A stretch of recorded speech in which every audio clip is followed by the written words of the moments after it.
내 동생 결혼이 급해서 장모님은 한 2년 정도 시골에 내려가 계셔도 괜찮아. 10년간 제 아이를 돌봐주신 어머니를 위해 저는 5억 원짜리 아파트를 몰래 사들였습니다.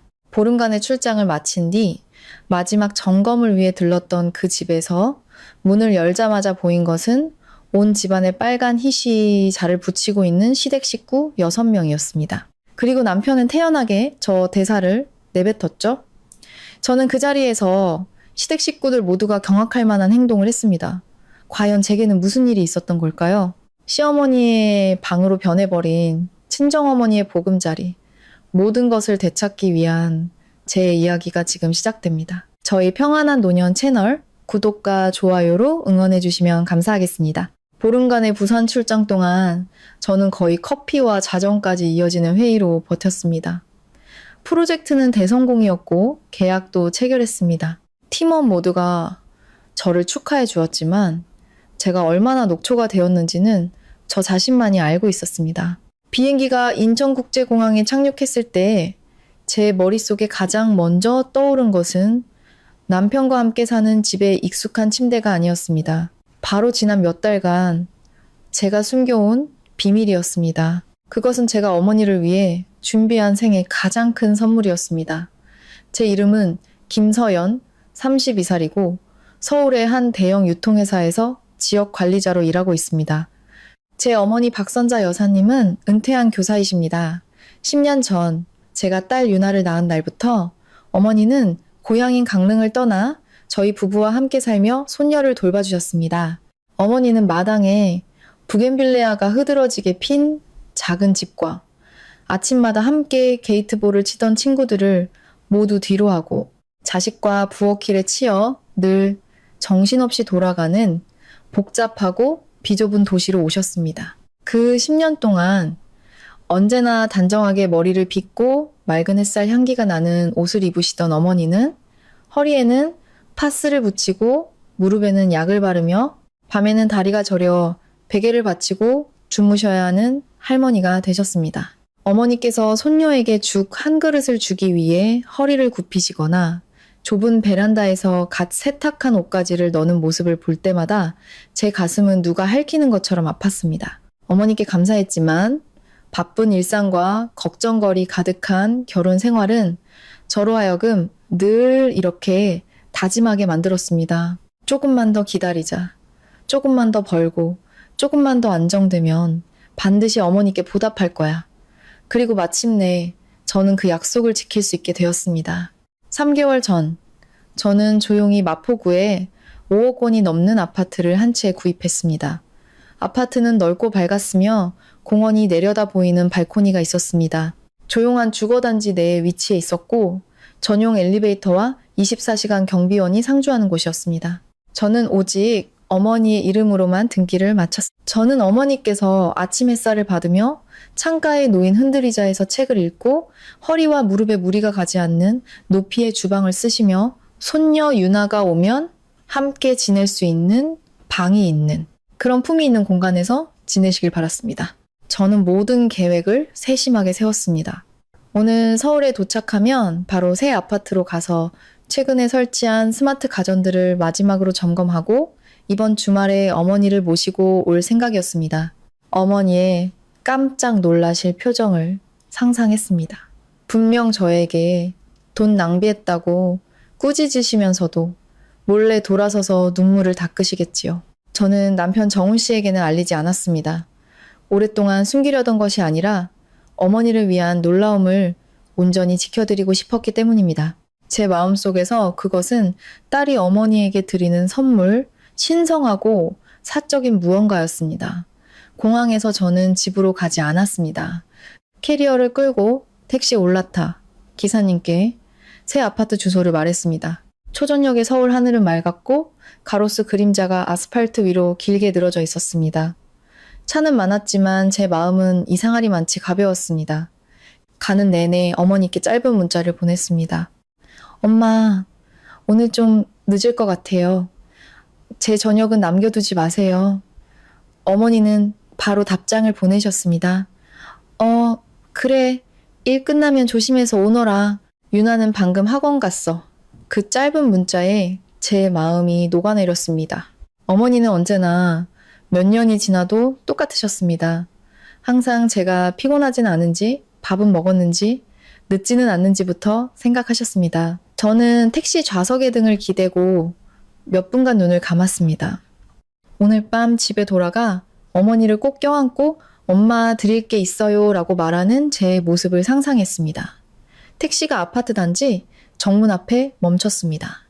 저는 요금을 내고 캐리어를 끌고 내렸습니다. 오후 햇살 아래 밝게 빛나는 크림색의 높은 건물을 올려다 보았습니다. 이곳은 제가 수없이 와서 보고 또 보았던 곳입니다. 커튼, 색깔부터 벽지, 소파까지 모든 작은 디테일을 직접 골랐습니다. 이곳의 모든 것은 제게 특별한 의미가 있었고 어머니께서 마땅히 누리셔야 할 평온한 노후에 대한 저의 상상과 연결되어 있었습니다. 로비를 지나 경비원에게 인사하고 엘리베이터에 탔습니다. 엘리베이터 문이 닫히자 거울에는 출장으로 수척해진 제 얼굴이 비쳤지만 두 눈은 기대로 반짝이고 있었습니다. 17층 1703호. 저는 핸드백에 손을 넣어 차갑고 매끄러운 새 열쇠 꾸러미를 만졌습니다. 그 감촉에 마치 거대한 행복을 손에 쥔 듯한 기분이 들었습니다. 하지만 엘리베이터에서 내렸을 때 저는 그 자리에 멈춰 섰습니다. 복도 끝 어머니의 아파트가 있는 곳에서 시끄러운 웃음소리가 들려왔습니다. 공사 소리도, 청소하는 사람들의 소리도 아니었습니다. 그릇 부딪히는 소리, 누군가의 호탕한 웃음소리, 작게 틀어놨지만 분명히 들리는 결혼식 축가였습니다. 심장이 쿵 하고 내려앉았습니다. 저는 몇 초간 가만히 서서 층을 잘못 내렸나 생각해 보았습니다. 하지만 아니었습니다.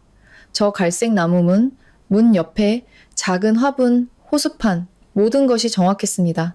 그때 등골이 서늘해질 만큼 익숙한 한 여성의 앙칼진 목소리가 들려왔습니다. 이 등 너무 밝잖아. 좀 줄여봐. 눈부셔 죽겠네. 시어머니의 목소리였습니다. 저는 손 안에 열쇠 꾸러미를 꽉 쥐었습니다. 쇠붙이의 각진 부분이 살을 파고드는 것 같았습니다. 마음을 진정시킬 틈도 없이 다른 남자의 목소리가 끼어들었습니다. 지시하는 듯한 굵은 목소리였습니다. 어머니 그냥 두세요. 집이 이렇게 넓은데 이래야 결혼식 분위기가 나죠. 시동생의 목소리였습니다. 불길한 예감이 마치 찬물을 끼얹은 것처럼 제 얼굴을 덮쳤습니다. 저는 걸음을 빨리 했습니다. 거의 문 쪽으로 달려왔습니다. 가까워질수록 매콤한 해물찜 냄새, 술 냄새, 음식 냄새가 공기 중에 진동했습니다. 그리고 살짝 열린 문틈으로 안쪽 벽 한 구석에 새빨간 희자가 잔뜩 붙어있는 것이 보였습니다. 머릿속이 윙윙거리고 열쇠를 쥔 손이 심하게 떨리기 시작했습니다. 그 순간 저는 재산을 침해당한 것보다 더 끔찍한 사실을 깨달았습니다. 그들은 제가 어머니의 노후를 위해 준비한 공간에 발을 들여놓았습니다. 그리고 그들은 그곳을 어머니의 집으로 여기지 않았습니다. 마치 자기들 것인 양 행동하고 있었습니다. 저는 깊게 숨을 들이쉬고 열쇠를 꽂아 문을 밀고 들어갔습니다. 눈앞에서 온 세상이 폭발하는 것 같았습니다. 문이 열리자 저는 마치 누군가에게 망치로 머리를 맞은 것처럼 문지방에 못 박힌 듯 서 있었습니다. 제가 어머니를 위해 온 마음을 쏟아 준비한 아파트. 심플한 크림색 소파부터 부드러운 베이지색 커튼, 3번이나 직접 가서 고르놓고 원목 식탁까지. 지금은 눈이 아플 정도로 어수선하고 과시적이며 값싸 보이는 무언가로 변해 있었습니다. 거실 벽에는 새빨간 희시자들이 핏자국처럼 삐뚤빼뚤하게 붙어 있었습니다. 제가 어머니를 위해 특별히 주문 제작한 고급 침구 세트는 촌스러운 모란꽃 무늬의 붉은색 이불로 바뀌어 있었습니다.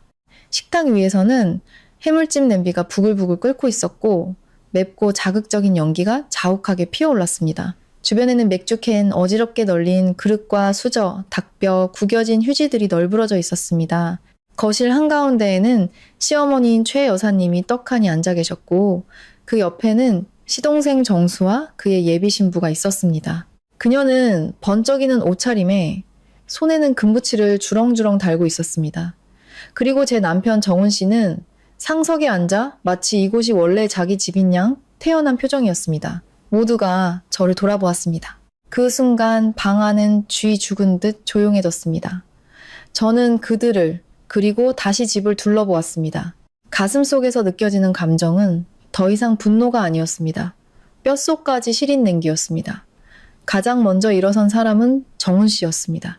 그는 맥주잔을 내려놓고 의자를 빼며 아주 평온한 얼굴로 제게 다가왔습니다. 서연아, 왔어? 마침 잘 왔다. 들어와서 집 꾸민 것 좀 봐. 이 정도면 괜찮지? 저는 대답하지 않았습니다. 제 시선은 벽에 붙은 장식장에 멈췄습니다. 그 위에는 제가 어머니께서 매일 아침 보시라고 놓아둔 난초 화분이 치워지고 금박을 입힌 원앙 한 쌍 조각상이 자리 잡고 있었습니다. 저는 정훈 씨를 돌아보며 돌처럼 딱딱한 목소리로 한 글자씩 내뱉었습니다. 누가 당신들 마음대로 여기 들어오라고 했어요? 정훈 씨는 잠시 멈칫하더니 마치 제가 비상식적인 사람인 양 눈살을 찌푸렸습니다. 왜 그렇게 예민하게 굴어? 우리 집이잖아. 가족이 들어오는 게 뭐 잘못됐어? 우리 집? 저는 비웃었지만 그 웃음소리는 칼날처럼 날카로웠습니다. 다시 한번 말해봐요. 여기 누구 집이라고? 시어머니가 즉시 끼어들었습니다. 목소리는 신경질적으로 날카로웠습니다. 너 지금 그게 무슨 말투니? 서연아? 이 집이 뭐 우리 집 돈으로 산 거 아니야? 정훈이가 네 남편이잖아? 그럼 남편 집이 곧 걔 집이지? 뭘 그렇게 소란을 피워? 정수의 예비 신부는 입술을 삐죽이며 저를 위아래로 훑어보았습니다. 언니가 사리분별 잘하는 분인 줄 알았는데 정수 오빠 곧 결혼하는데 저희 집에서 너무 재촉해서 임시로 여기서 신혼집 차리는 건데 그게 뭐 어때서요? 기껏해야 몇 년 있다가 자리 잡으면 저희가 알아서 할 텐데요. 몇 년? 그 두 글자를 듣는 순간 제 몸의 피가 들끓는 것 같았습니다. 저는 안으로 똑바로 걸어 들어가 문 옆에 캐리어를 내려놓았습니다. 제 목소리는 작아졌지만 그럴수록 방 안의 공기는 더욱 무겁게 가라앉았습니다. 정훈 씨, 마지막으로 물을게요. 누가 당신한테 이 집을 당신 동생 주라고 했어요? 정훈 씨는 미간을 찌푸렸습니다. 제 태도가 평소와 다르자 분명 불쾌해지기 시작한 것입니다. 왜 그렇게 인색하게 굴어? 정수 결혼은 큰일이잖아. 이 집 비워두는 것도 낭비고 장모님은 시골 내려가서 원래 우리 살던 집에서 지내시면 되잖아. 이 집은 정수 부부가 먼저 쓰는 건데 뭐 없어지는 것도 아니고. 저는 그의 눈을 똑바로 쳐다보았습니다. 내가 이 집을 왜 샀는지 알아요? 정훈 씨는 으르렁거리듯 말했습니다. 장모님 드리려고 샀겠지. 근데 장모님은 어디서 지내든 상관없잖아. 우리 집에도 방은 남아있고. 근데 내 동생은 지금 집이 급하단 말이야. 당신이 좀 큰 그림을 봐야지. 큰 그림. 또 그 말이었습니다. 10년의 결혼 생활 동안 제가 한 걸음 물러서야 할 때, 한마디 참아야 할 때, 억울함을 감수해야 할 때마다 정훈 씨는 그 두 단어로 저를 침묵하게 만들었습니다. 큰 그림은 시부모님이 아프시면 제가 일을 제쳐두고 달려가 간호해야 하는 것이었고, 시동생이 실직하면 제가 조용히 돈을 붙여줘야 하는 것이었습니다. 큰 그림은 제 어머니가 10년간 뼈 빠지게 손녀를 돌봤지만 여전히 가정의 평화를 위해 양보해야 하는 것이었습니다. 저는 너무 오래 참았습니다. 너무 오래 참아서 그들은 제 침묵을 당연하게 여기게 된 것입니다. 저는 식탁으로 다가가 냉장고에 붙어있던 자를 확 뜯어냈습니다. 종이가 쫙 찢어지는 소리에 방 안의 모든 사람이 움찔했습니다. 당신의 큰 그림이라는 게 내가 우리 엄마 드리려고 산 재산을 당신 집안 혼수품으로 쓰는 거였어요? 김서연? 정훈 씨가 얼굴이 불그락푸르락해져 소리쳤습니다. 저는 획 돌아섰습니다. 그런 식으로 내 이름 부르지 마요. 이 집, 내가 내 돈으로 샀어요. 등기도 우리 엄마 단독 명의로 되어 있고요. 우리 엄마 단독 명의 똑똑히 들었어요? 시댁 식구들은 모두 얼어붙었습니다. 정훈 씨의 얼굴이 순간 굳어지는 것을 똑똑히 보았지만 그는 곧 턱을 치켜들며 억지로 강한 목소리를 유지하려 애썼습니다. 명의가 누구든 어차피 집안일이잖아. 넌 내 아내고 네가 번 돈도 공동재산이야. 이제 와서 그렇게 선 긋겠다는 거야? 시어머니가 손바닥으로 탁자를 탁소리 나게 내리쳤습니다. 돈 좀 벌었다고 시댁을 무시하는 꼴이라니. 친정어머니는 금이야 오기야 하면서 시댁은 남 취급하는구나. 너 같은 여자는 언젠가 천벌받을 거다. 저는 시어머니를 돌아보며 천천히 대꾸했습니다. 지난 10년간 제 어머니는 고향을 떠나 이곳에서 제 아이를 돌봐주시고 이 가족을 위해 밥을 하고 허리가 아프고 무릎이 쑤셔도 한마디 불평 안 하셨어요. 어머님 댁은 저희 어머니를 위해 뭘 해주셨기에 그런 말씀을 하실 자격이 있으세요? 최 여사님은 할 말을 잃었지만 정수가 벌떡 일어섰습니다. 말 조심해요. 형수님. 우리 형 없었으면 형수님이 그렇게 편하게 돈 벌러 다닐 수도 없었어요. 저는 경멸 가득한 눈으로 그를 쳐다보았습니다. 결혼 준비한다는 사람이 형수 친정어머니 집을 뺏어서 신혼방으로 꾸미다니. 그게 그렇게 자랑스러워요? 정수의 예비 신부는 얼굴이 새빨개져서 벌떡 일어났습니다. 언니, 말 좀 가려서 하세요. 저는 차갑게 대꾸했습니다. 아직 할 말 다 안 끝났어요. 저는 핸드백에서 휴대폰을 꺼내 잠금을 풀고 익숙한 세 자리 숫자 위에 손가락을 멈췄습니다. 방 안은 숨 막힐 듯 조용해졌습니다. 정훈 씨는 제 행동을 보고 눈을 가늘게 떴습니다. 뭐 하려는 거야? 저는 한 사람 한 사람 눈을 마주치며 말했습니다. 5분 드릴게요. 당신들 물건 전부 챙겨서 여기서 나가세요. 정훈 씨가 다가오며 경고하듯 말했습니다. 서연아, 너무 심하게 굴지 마. 저는 눈도 깜빡이지 않았습니다. 5분이에요. 그러지 않으면 경찰에 신고할 겁니다. 시댁 식구들의 얼굴이 일제히 굳어졌습니다. 저는 이 순간부터 모든 것이 예전 같지 않으리라는 것을 알았습니다. 그리고 돌아설 생각도 없었습니다. 제가 제시한 5분은 해물찜과 맥주 냄새로 가득한 아파트의 공기를 가르는 칼날 같았습니다. 가장 먼저 반응한 것은 시어머니였습니다. 벌떡 일어나 제 얼굴에 대고 손가락질하며 온 집안이 떠나가라 소리쳤습니다. 네가 감히 나 여기서 쫓아내? 네가 뭔데? 저는 가만히 서 있었습니다. 휴대폰은 여전히 제 손바닥 안에 있었습니다. 저는 이 집 주인을 대신해서 여러분께 이 집에서 나가달라고 요구하는 사람입니다. 정훈 씨가 한 걸음 다가섰습니다. 그의 눈은 분노로 붉게 충혈되기 시작했습니다. 김서연, 너무하지 마. 할 얘기 있으면 집에 가서 해. 여기 다른 사람들도 있잖아. 저는 싸늘하게 웃었습니다. 다른 사람들이요? 저는 시동생과 그의 예비 신부, 그리고 식탁 구석에 앉아있던 시이모를 훑어보았습니다. 맞아요. 제게는 허락 없이 이곳에 발을 들인 모든 사람이 다른 사람, 즉 외부인이에요. 정수가 맥주캔을 탁자에 쾅소리 나게 내려놓았습니다. 사람을 너무 막다른 골목으로 몰지 마세요, 형수님. 한 집안 식구끼리 무슨 도둑 취급을 하고 그래요. 저는 그의 얼굴을 똑바로 쳐다보았습니다. 도둑 취급받기 싫으면 남의 집에 함부로 들어오지 말았어야죠. 벽에 희자를 붙이지도 말고 여기가 자기 집인 양 앉아서 술판을 벌이지도 말았어야죠. 정수의 예비 신부가 벌떡 일어나 눈을 부릅떴습니다. 언니 정말 너무하시네요. 배운 사람이 어떻게 시장바닥 사람처럼 행동해요? 저는 즉시 차가운 목소리로 받아쳤습니다. 배운 사람은 남의 재산을 자기 결혼식장으로 삼지 않아요. 정훈 씨는 분노를 억누르며 두 주먹을 꽉 쥐었습니다. 좋아, 얘기 좀 하자고? 그럼 확실하게 말해줄게. 이 집 당신이 혼인기간 중에 산 거잖아. 명의가 누구든 이건 엄연한 부부공동 재산이야. 내가 내 동생 잠시 살게 해주는 건 인정상으로도 법적으로도 합리적인 거야. 그 말을 듣는 순간 저는 쓴웃음이 나왔습니다. 지난 수년간 제 곁에서 잠들었던 남자가 이렇게까지 뻔뻔할 수 있다는 사실에 대한 씁쓸한 웃음이었습니다. 그는 전혀 미안해하지 않았습니다. 그는 진심으로 제 모든 것이 언제든지 자기 집안을 위해 내어줄 수 있는 것이라고 믿고 있었습니다. 저는 휴대폰을 열어 긴급 통화 화면을 띄운 채 정훈 씨를 올려다보았습니다.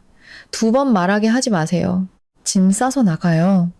시어머니는 갑자기 소파에 주저앉더니 마치 자신이 피해자인 양 울며불며 하소연하기 시작했습니다. 아이고, 내 팔자야. 내가 아들 하나 낳아서 돈 좀 번다고 시댁을 지고 흔드는 며느리를 들였구나. 여러분, 이게 말이 됩니까? 집 하나 때문에 남편도 시어머니도 사람 취급을 안 하잖아요. 저는 그 연극을 가만히 지켜보았습니다. 마음은 얼음장처럼 차가웠습니다. 10년간 며느리로 살면서 시어머니가 눈물과 울음소리를 이용해 다른 사람을 굴복시키는 방식에 너무나 익숙해져 있었습니다. 예전 같았으면 난처했겠지만 지금은 그저 피곤할 뿐이었습니다. 정훈 씨는 제가 동요하지 않자 목소리를 낮췄지만 말 한마디 한마디에 압박이 실려 있었습니다. 김서연, 잘 생각해. 정말 경찰 부르면 나중에 서로 얼굴 어떻게 보려고 그래.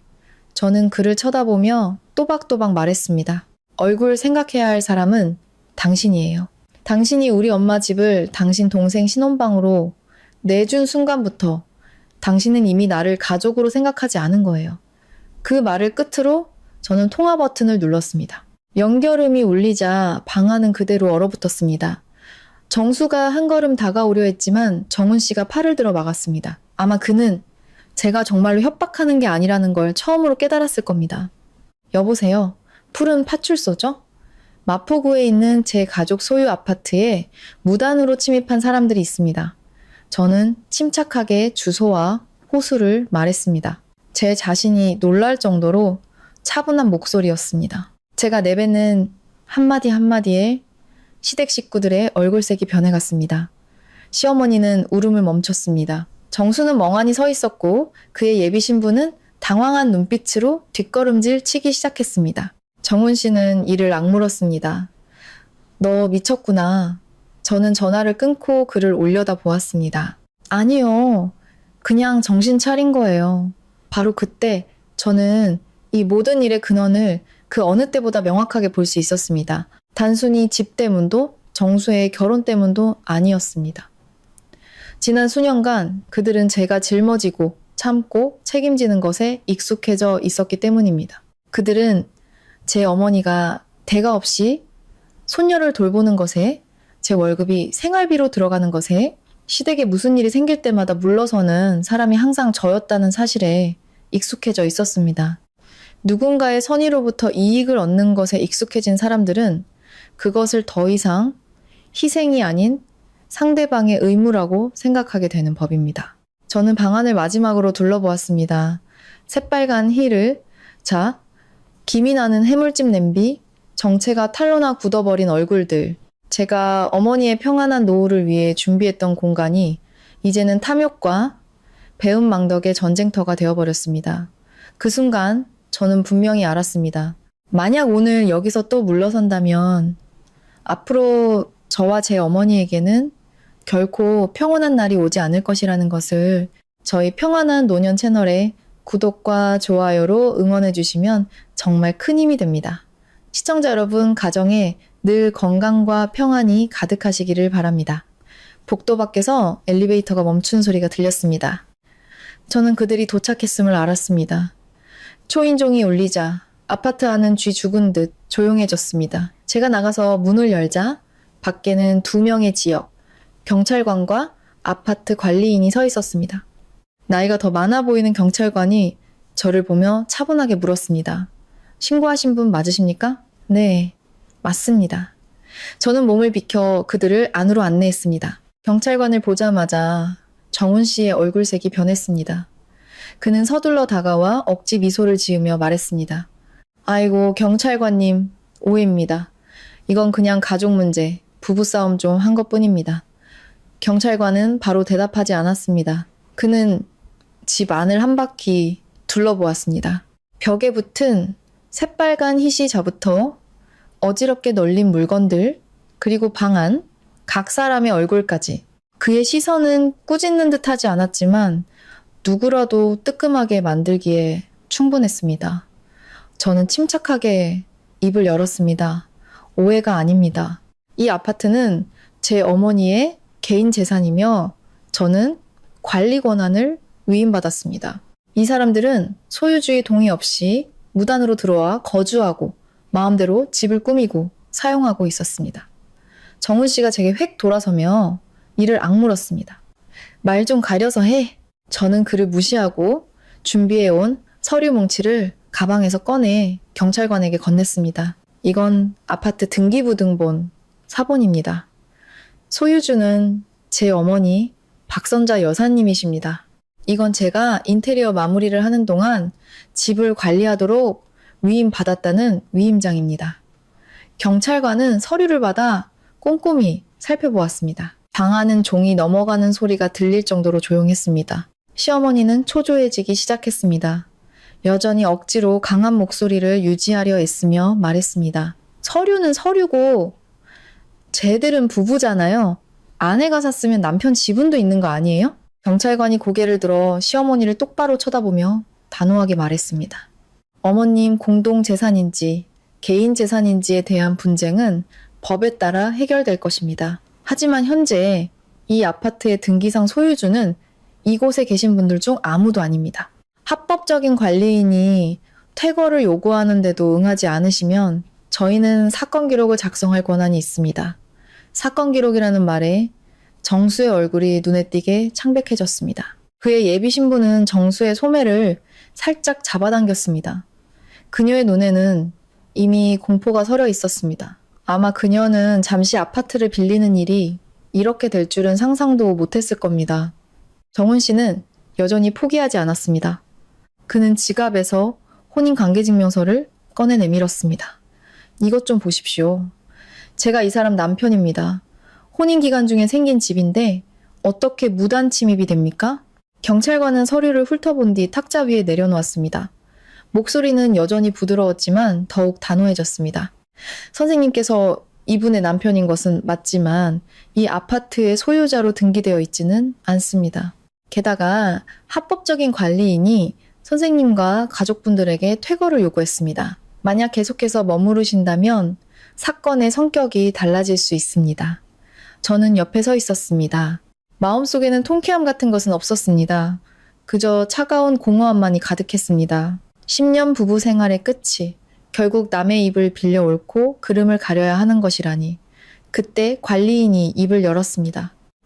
경찰관님, 오늘 오후에 관리사무소에서도 같은 층 주민들로부터 이 집에서 여러 사람이 모여 음악을 틀고 음식 냄새를 심하게 풍긴다는 민원을 받았습니다. 집주인이 허락하지 않은 상황이라면 저희 건물 측에서도 이런 상황이 계속되도록 둘 수는 없습니다. 그 말을 듣자 시어머니는 화를 터뜨렸습니다. 뭐가 그렇게 대수라고 난리들이야? 해물찜 한번 끓여 먹은 걸 가지고 돈 좀 있다고 사람 무시하는 꼴이라니? 저는 시어머니를 돌아보았습니다.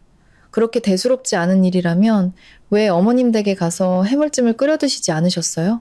제 말에 방아는 다시 한번 얼어붙었습니다. 아마 그들은 제가 그런 식으로 받아치는 것에 익숙하지 않았을 겁니다. 지금까지 저는 항상 체면을 차리고 일을 크게 벌이는 것을 두려워하며 화목을 깨뜨릴까봐 전전긍긍하는 사람이었으니까요. 바로 그 인내가 그들의 오만함을 매일같이 키워왔던 것입니다. 경찰관은 서류를 접으며 단호하게 말했습니다. 지금부터 가족분들께서는 개인 물품을 챙겨서 이 아파트에서 퇴거해 주시기 바랍니다. 저희가 여기서 지켜보겠습니다. 만약 협조하지 않으시면 저희는 규정에 따라 사건 기록을 작성할 수밖에 없습니다. 정수는 즉시 정훈 씨를 쳐다보았습니다. 형. 정훈 씨는 마치 벼락이라도 맞은 듯 서 있었습니다. 두 주먹은 굳게 쥐어져 있었습니다. 저는 그가 분노와 굴욕감에 휩싸여 있다는 것을 알았지만 더 이상 신경 쓰지 않았습니다. 그가 제 어머니의 노후를 위한 아파트의 자기 식구들을 끌어들인 순간부터 그는 제 마음속에 남아있던 마지막 정마저 스스로 지워버렸습니다. 시어머니는 투덜거리며 욕을 하기 시작했지만 목소리는 현저히 작아졌습니다. 정수의 예비 신부는 고개를 푹 숙인 채 조용히 벽에 붙은 힐을자를 떼기 시작했습니다. 정수는 분한 듯 식탁 위에 물건들을 챙겼습니다. 그리고 정훈 씨는 그는 저를 뚫어지게 쳐다보았습니다. 그 눈빛에는 분노와 함께 어떻게 제가 이 지경까지 일을 벌일 수 있는지 이해할 수 없다는 불신이 담겨 있었습니다. 저는 고개를 돌려 그를 더 이상 보지 않았습니다. 만약 더 오래 쳐다본다면 야근이 끝난 저를 데리러 비를 맞으며 달려왔던 남자, 혼인 신고서에 도장을 찍던 날 제 손을 잡아주었던 남자가 떠오를까봐 두려웠습니다. 하지만 그 기억들은 이제 얇게 벗겨진 페인트 조각처럼 그동안 제가 감히 직시하지 못했던 썩어 문드러진 속내를 드러내고 있었습니다. 거의 20분이 지나서야 그들은 어수선한 짐들을 챙겨나갔습니다. 문을 나서기 전 정훈 씨가 멈춰 서서 쉰 목소리로 말했습니다. 김서연, 너 잘났다. 정말. 저는 아주 작게 대답했습니다. 아니요. 당신들이 나를 이 지경까지 몰아붙인 거예요. 그들 뒤로 문이 쾅 하고 닫혔습니다. 아파트는 섬뜩할 정도의 정적에 휩싸였습니다. 바닥에는 여전히 해물찜 냄새, 맥주 냄새가 남아 있었고 붉은 종이 조각 몇 개가 흩어져 있었습니다. 저는 폐허가 된 거실 한가운데 서 있었습니다. 손은 여전히 차갑게 식어 있었습니다. 경찰관은 제게 서류를 돌려주며 만약 이런 일이 재발하면 즉시 신고하라고 당부했습니다. 저는 감사 인사를 하고 그들을 배웅했습니다. 혼자 남게 되자 저는 천천히 의자 끝에 걸터 앉았습니다. 후련해야 마땅했지만 어째서인지 가슴이 돌덩이에 짓눌린 것처럼 무거웠습니다. 저는 이것이 끝이 아니라 이제 막 시작이라는 것을 알고 있었습니다. 저는 아파트에 거의 10분 동안 앉아 있었지만 머릿속은 여전히 누군가 망치질을 하는 것처럼 윙윙거렸습니다. 베란다 밖 하늘은 이미 저물고 있었습니다.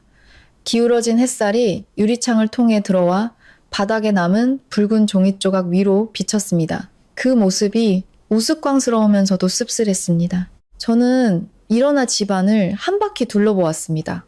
한 걸음 한 걸음이 지난 수년간에 제 어리석음을 짓밟는 것 같았습니다. 저는 제가 더 노력하고 더 인내하고 모든 역할을 더 잘 해내면 가정이 평화로울 것이라고 생각했습니다.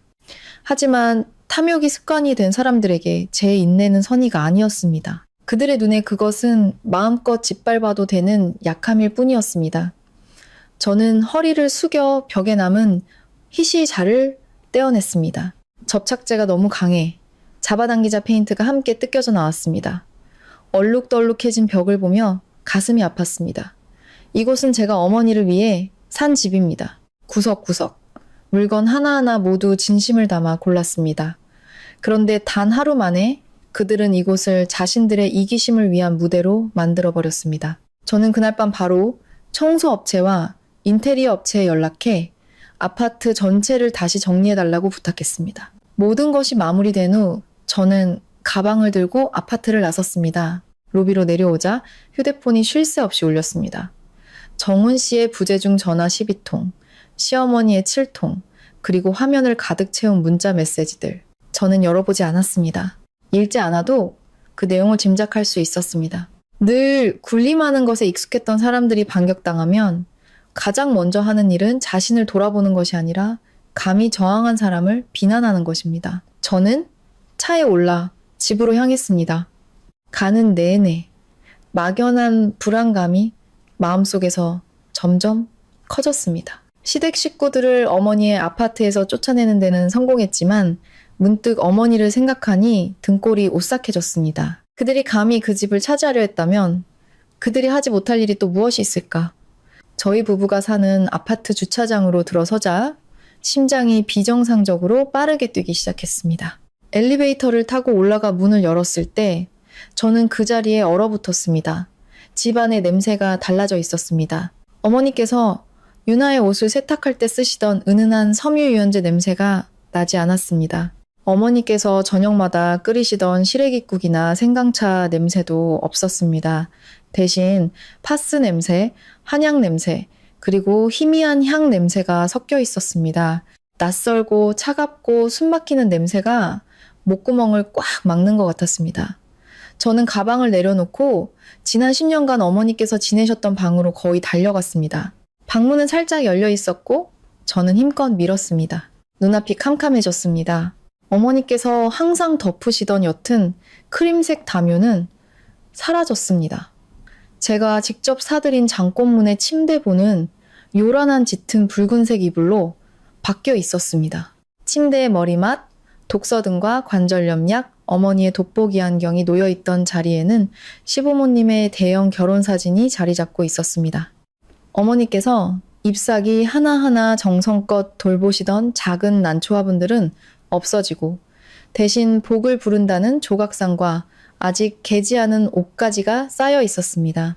옷장문은 활짝 열려 있었습니다. 안에는 시어머니의 옷들이 가득 걸려 있었습니다. 제 손이 얼음장처럼 차가워지는 것을 느꼈습니다. 바로 그때 뒤에서 익숙한 발소리가 들려왔습니다. 이제야 들어올 정신이 드나 보네?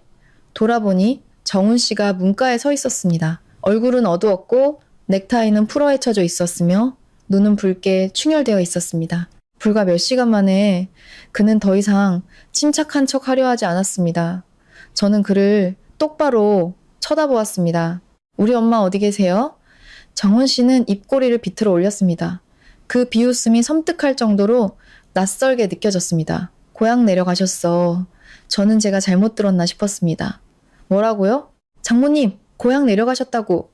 그의 목소리는 점점 더 차가워졌습니다. 여기서 몇 년 계셨으면 됐지. 우리 어머니가 올라오셨으니 장모님이 내려가시는 게 맞아. 설마 이 집에서 노인 두 분을 계속 모실 셈이었어? 그 말은 마치 손이 제 목을 조르는 것 같았습니다. 저는 한 걸음 다가가 그를 뚫어지게 쳐다보았습니다. 당신이 우리 엄마를 쫓아냈어요? 정훈 씨는 마치 자신이 모욕당한 사람인 양버럭 소리쳤습니다. 말 함부로 하지 마. 난 그냥 장모님께 상황을 잘 설명해 드린 것 뿐이야. 우리 어머니는 연세도 많으셔서 자식들 가까이서 지내셔야 해. 장모님도 좀 눈치가 있으셔야지. 귀가 먹먹해지는 것 같았습니다. 눈치. 그 두 글자는 어떤 욕설보다도 더 아프게 제 심장을 찔렀습니다. 제 어머니는 이곳에서 10년을 살았고 10년간 우리 아이를 돌봤고 10년간 밥을 했습니다. 결국 어머니가 받은 것은 눈치가 좀 있어야 한다는 말이었습니다. 저는 두 주먹을 꽉 쥐었습니다. 언제 우리 엄마를 가게 했어요? 정훈 씨는 시선을 피했습니다. 그저께 저는 거의 비명을 지를 뻔했습니다. 내가 출장 가자마자 정훈 씨는 대답하지 않았습니다. 그의 침묵은 어떤 자백보다도 더 분명했습니다. 저는 어머니의 흔적이 깨끗하게 지워진 방을 둘러보았습니다. 그리고 그 순간 저를 붙들고 있던 모든 희미한 기억의 조각들이 산산이 부서졌습니다. 이것은 더 이상 부부싸움의 문제가 아니었습니다. 시댁의 탐욕이나 비상식의 문제도 아니었습니다. 이것은 이 가족을 위해 평생을 희생한 한 여인에 대한 가장 뻔뻔한 배신이었습니다. 저는 거실로 뛰쳐나가 휴대폰을 들고 어머니께 전화를 걸었습니다. 신호음이 한참 울린 뒤에야 누군가 전화를 받았습니다. 여보세요? 서연이니? 수화기 넘어 어머니의 목소리는 여느 때처럼 부드러웠습니다. 그 목소리를 듣는 것만으로도 눈시울이 붉어졌습니다. 엄마, 어디 계세요? 강릉에 내려와 있단다. 왜 저한테 말씀도 안 하셨어요? 수화기 저편이 몇 초간 조용해지더니 어머니는 가볍게 웃으셨습니다. 네가 출장 중인데 신경 쓰게 하고 싶지 않았어. 그리고 엄마가 며칠 내려와 있는 것도 괜찮아. 저는 눈앞에 빼앗긴 방을 보며 숨도 쉴 수 없을 만큼 가슴이 아팠습니다. 저는 어머니께서 제가 속상할까봐 거짓말을 하고 계신다는 것을 알았습니다. 어머니께서 얼마나 많은 서러움을 삼키셨기에 저렇게 아무렇지 않게 말씀하실 수 있는지 알았습니다. 저는 입술을 꽉 깨물고 천천히 한 글자씩 말했습니다. 엄마, 기다리세요. 오늘 밤에 모시러 갈게요. 제가 말을 마치자마자 수화기 저편에서 어머니가 작게 한숨을 쉬셨습니다. 밤에 오지 마라. 길이 멀잖니. 엄마 괜찮아. 저는 눈을 감고 목구멍에 걸린 덩어리를 삼켰습니다. 엄마, 이번에는 괜찮다고 하지 마세요. 솔직하게 말씀해 주세요. 정훈 씨가 엄마한테 뭐라고 했어요? 수화기 저편은 오랫동안 침묵이 흘렀습니다. 선풍기 돌아가는 소리, 어디선가 들려오는 동네개 짖는 소리까지 들렸습니다. 바로 그 침묵이 제 가슴을 가장 아프게 했습니다. 저는 어머니께서 말씀하고 싶어 하지 않는다는 것을, 딸을 더 곤란하게 만들고 싶어 하지 않는다는 것을, 그리고 자신이 이 집안에 불어닥칠 큰 폭풍의 원인이 되고 싶어 하지 않는다는 것을 이해했습니다. 마침내 어머니가 아주 작게 말씀하셨습니다. 나한테 뭐라고 하진 않았어. 그냥 시어머니가 올라오시니 내가 잠시 고향에 내려가 있는 게 어떻겠냐고 하더구나. 네가 출장 중이고 일이 중요하니 집안일로 신경 쓰게 하지 말라고도 했고. 저는 웃었지만 눈물이 흘러내렸습니다. 그래서 엄마는 스스로 짐을 싸서 떠나신 거군요. 제가 돌아와서 양쪽 사이에 끼어 곤란해할까봐 머물고 싶지 않으셨던 거군요. 가슴이 꽉 막히는 것 같았습니다. 제 어머니는 평생 그러셨습니다. 항상 손해보는 쪽을 택하고 자신이 상처받을 때조차 다른 사람을 먼저 생각하셨습니다.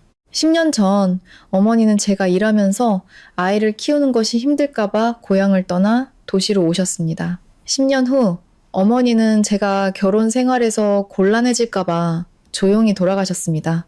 저는 눈물을 닦았습니다. 목소리는 점점 차가워졌습니다. 엄마, 제 말 들으세요. 엄마가 떠나서 이 집안이 평화로워지는 게 아니에요. 제가 너무 오래 참았기 때문에 그들이 엄마를 그렇게 대한 거예요. 어머니가 제 이름을 작게 불렀습니다. 서연아, 저는 말을 잘랐습니다. 태어나서 처음으로 어머니께 그렇게 단호한 목소리로 말했습니다. 저 이제 안 참아요. 저는 전화를 끊고 돌아섰습니다. 정훈 씨는 여전히 어머니 방문 앞에 서 있었고 얼굴은 굳어 있었습니다. 그는 완전히 낯선 사람을 보듯 저를 쳐다보았습니다. 뭐 하려는 거야? 저는 방으로 들어가 옷장을 열고 가장 큰 캐리어를 꺼냈습니다. 뭐 하려는지 묻는 거예요? 저는 그를 똑바로 쳐다보았습니다. 지금 우리 엄마 방에 속하지 않는 것들을 깨끗이 치우는 중이에요. 정훈 씨가 달려와 제 팔을 잡았습니다. 너 미쳤어? 우리 엄마 이제 막 올라오셨는데 일을 어디까지 크게 만들 셈이야? 저는 세게 팔을 뿌리쳤습니다. 일을 크게 만들어? 웃기네. 우리 엄마가 집에서 쫓겨난 건 당신한테는 아무렇지도 않은 일이야? 내가 당신 엄마 옷 몇 벌에 손댔다고 나보고 일을 크게 만든다고? 그럼 당신 머릿속에서는 당신 엄마는 사람이고 우리 엄마는 언제든 치워도 되는 물건이라는 거네. 맞죠? 정훈 씨의 얼굴이 새빨개졌습니다. 억측하지 마. 저는 더 이상 말하지 않고 옷장을 활짝 열어 시어머니의 옷가지를 뭉텅이로 잡아 캐리어에 쳐넣었습니다. 두꺼운 외투, 목도리, 약봉투, 실내화. 모든 것을 너무 세게 쑤셔 넣어서 캐리어 지퍼가 휘어질 정도였습니다. 탁자 위에는 시부모님의 대형 결혼사진 액자가 마치 위세를 과시하듯 세워져 있었습니다. 저는 그것을 집어들어 바닥에 내려놓았습니다. 정훈 씨는 경악했습니다. 김서연, 내려놔. 저는 손에 든 액자를 보며 이상할 정도로 침착하게 말했습니다. 걱정 마요. 깨뜨리진 않을 테니까. 누가 나보고 무례하다고 할 빌미를 주고 싶지는 않아요. 하지만 누구 물건이든 제자리로 돌려놔야죠. 저는 액자를 구석에 세워두고 계속 짐을 쌌습니다. 짐을 쌀수록 마음속에서 맹렬한 불길이 치솟는 것을 느꼈습니다. 더 이상 충동적인 분노가 아니었습니다. 수년간 억눌려왔던 분노였습니다. 제가 캐리어에 던져넣는 물건 하나하나가 마치 제 자신의 잃어버린 자존심 조각을 되찾는 것 같았습니다. 정훈 씨는 몇 초간 지켜보다가 갑자기 소리쳤습니다. 그만해! 그는 제 어깨를 세게 잡아 돌렸습니다. 잊지 마. 여기는 내 집이기도 해. 저는 고개를 들었습니다. 한순간 지난 10년간 애써 외면해왔던 그의 이기심, 배은망덕, 위선을 모두 보았습니다. 어디서 그런 힘이 났는지 저는 그의 손을 뿌리치고 뺨을 세게 때렸습니다. 짝 하는 소리가 너무 커서 저 자신도 놀랄 정도였습니다. 방 안은 조용해졌습니다. 정훈 씨는 그 자리에 못 박힌 듯 서 있었습니다. 한 손으로 뺨을 감싼 채 믿을 수 없다는 듯 눈을 크게 뜨고 있었습니다. 심장이 쿵쿵 뛰는 소리가 들렸지만 제 목소리는 섬뜩할 정도로 차분했습니다. 이 뺨은 당신이 방을 뺏어서 때린 게 아니에요. 저는 그를 똑바로 쳐다보았습니다. 당신이 우리 엄마를 쫓아냈기 때문에 때린 거예요. 정훈 씨는 이를 악물었지만 더 이상 달려들지는 못했습니다. 아마 그는 제가 더 이상 조금만 소리치면 물러서는 여자가 아니라는 것을 깨달았을 겁니다.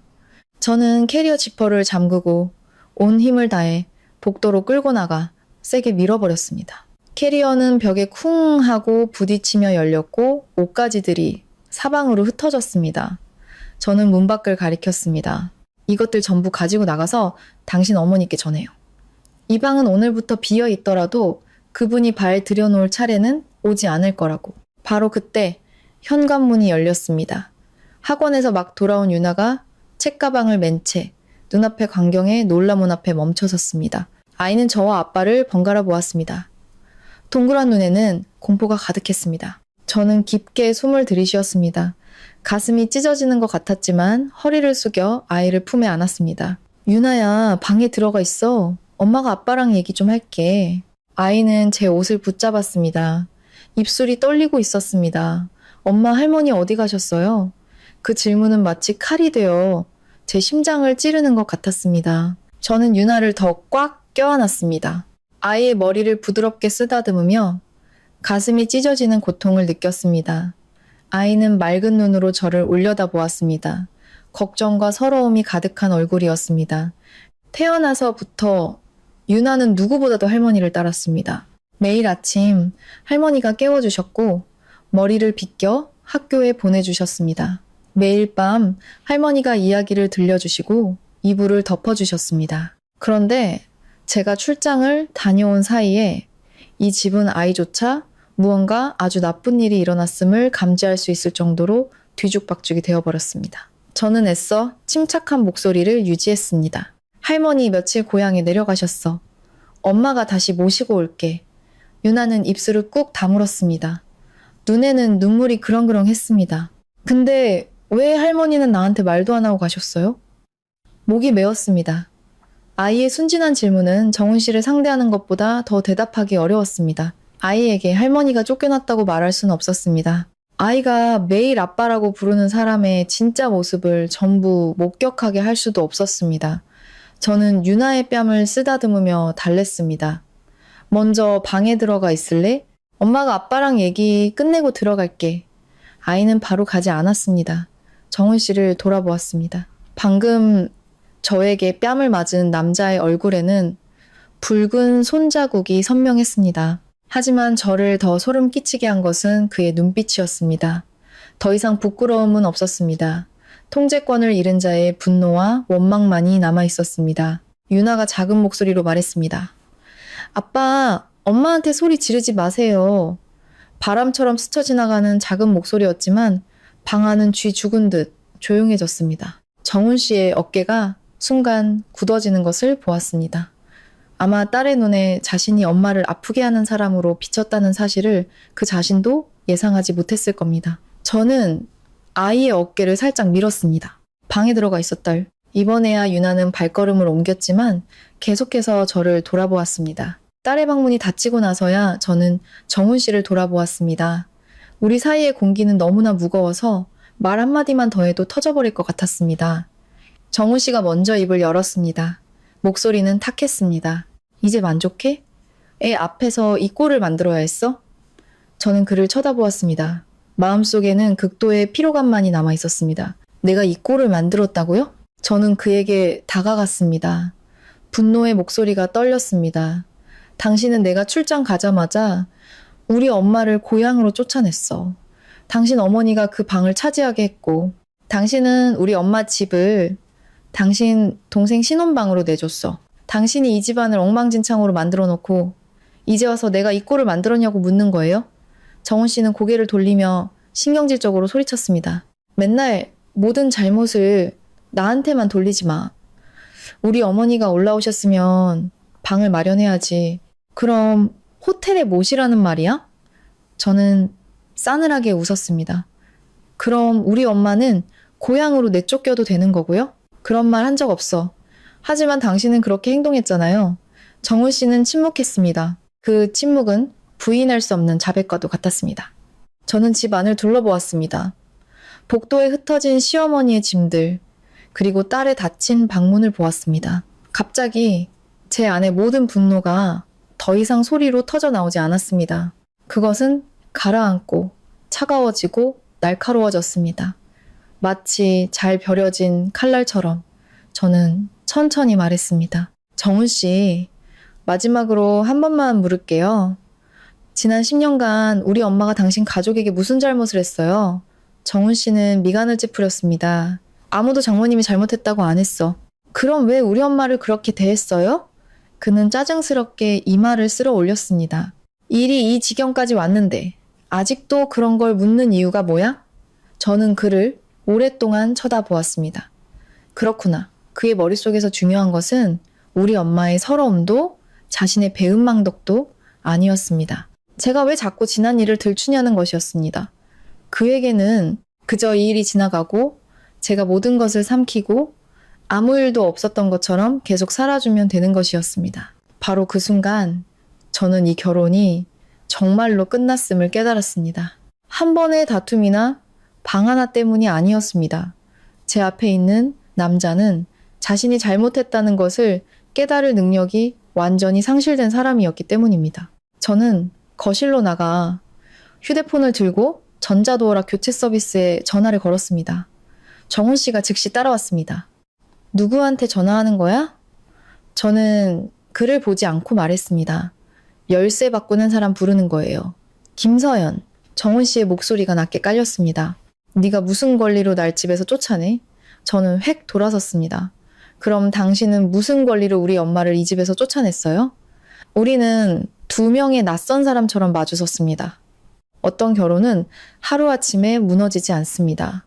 수없이 무시당한 상처들을 통해 조금씩 썩어 문드러지다가 마침내 무너져 내렸을 때 사람들은 그것이 아주 오래전부터 텅 비어 있었다는 것을 깨닫게 됩니다. 저는 전화로 서비스 기사에게 그날 저녁 바로 와달라고 약속을 잡았습니다. 전화를 끊고 나서 저는 유나방으로 들어가 아이에게 필요한 옷 몇 벌과 서류, 약, 성적표, 그리고 중요한 물품들을 큰 가방에 쌌습니다.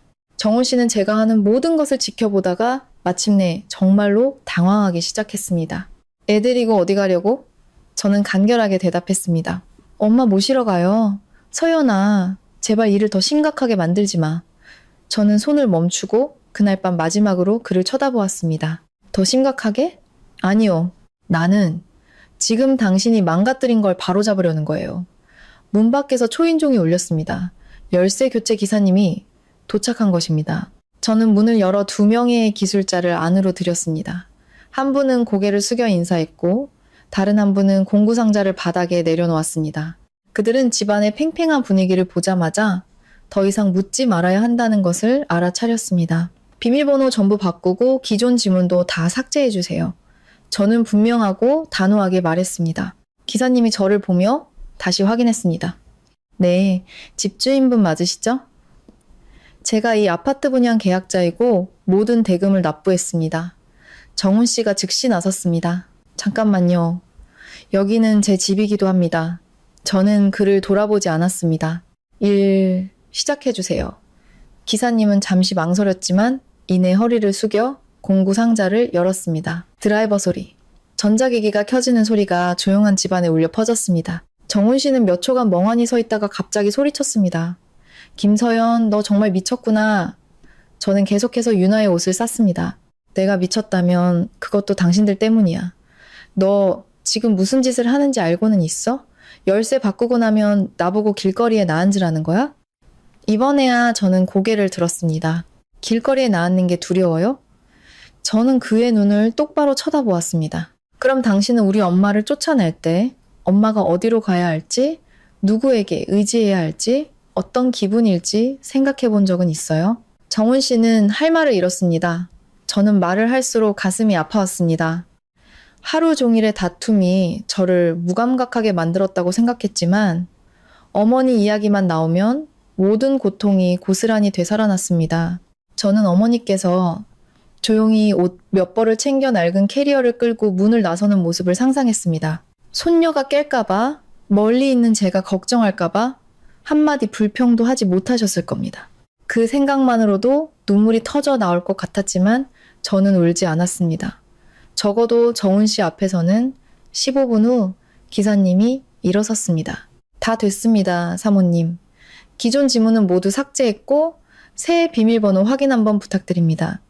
저는 다가가 비밀번호를 입력했습니다. 문에서 딸깍하는 건조한 소리가 났습니다. 그 소리는 크지 않았지만 제게는 마침표처럼 들렸습니다. 저는 비용을 지불했습니다. 두 기사님은 조용히 떠났습니다. 문이 닫히자마자 정훈 씨가 달려들었습니다. 너 정말 너무하는구나. 저는 유나의 짐가방 지퍼를 잠그고 들어 올렸습니다.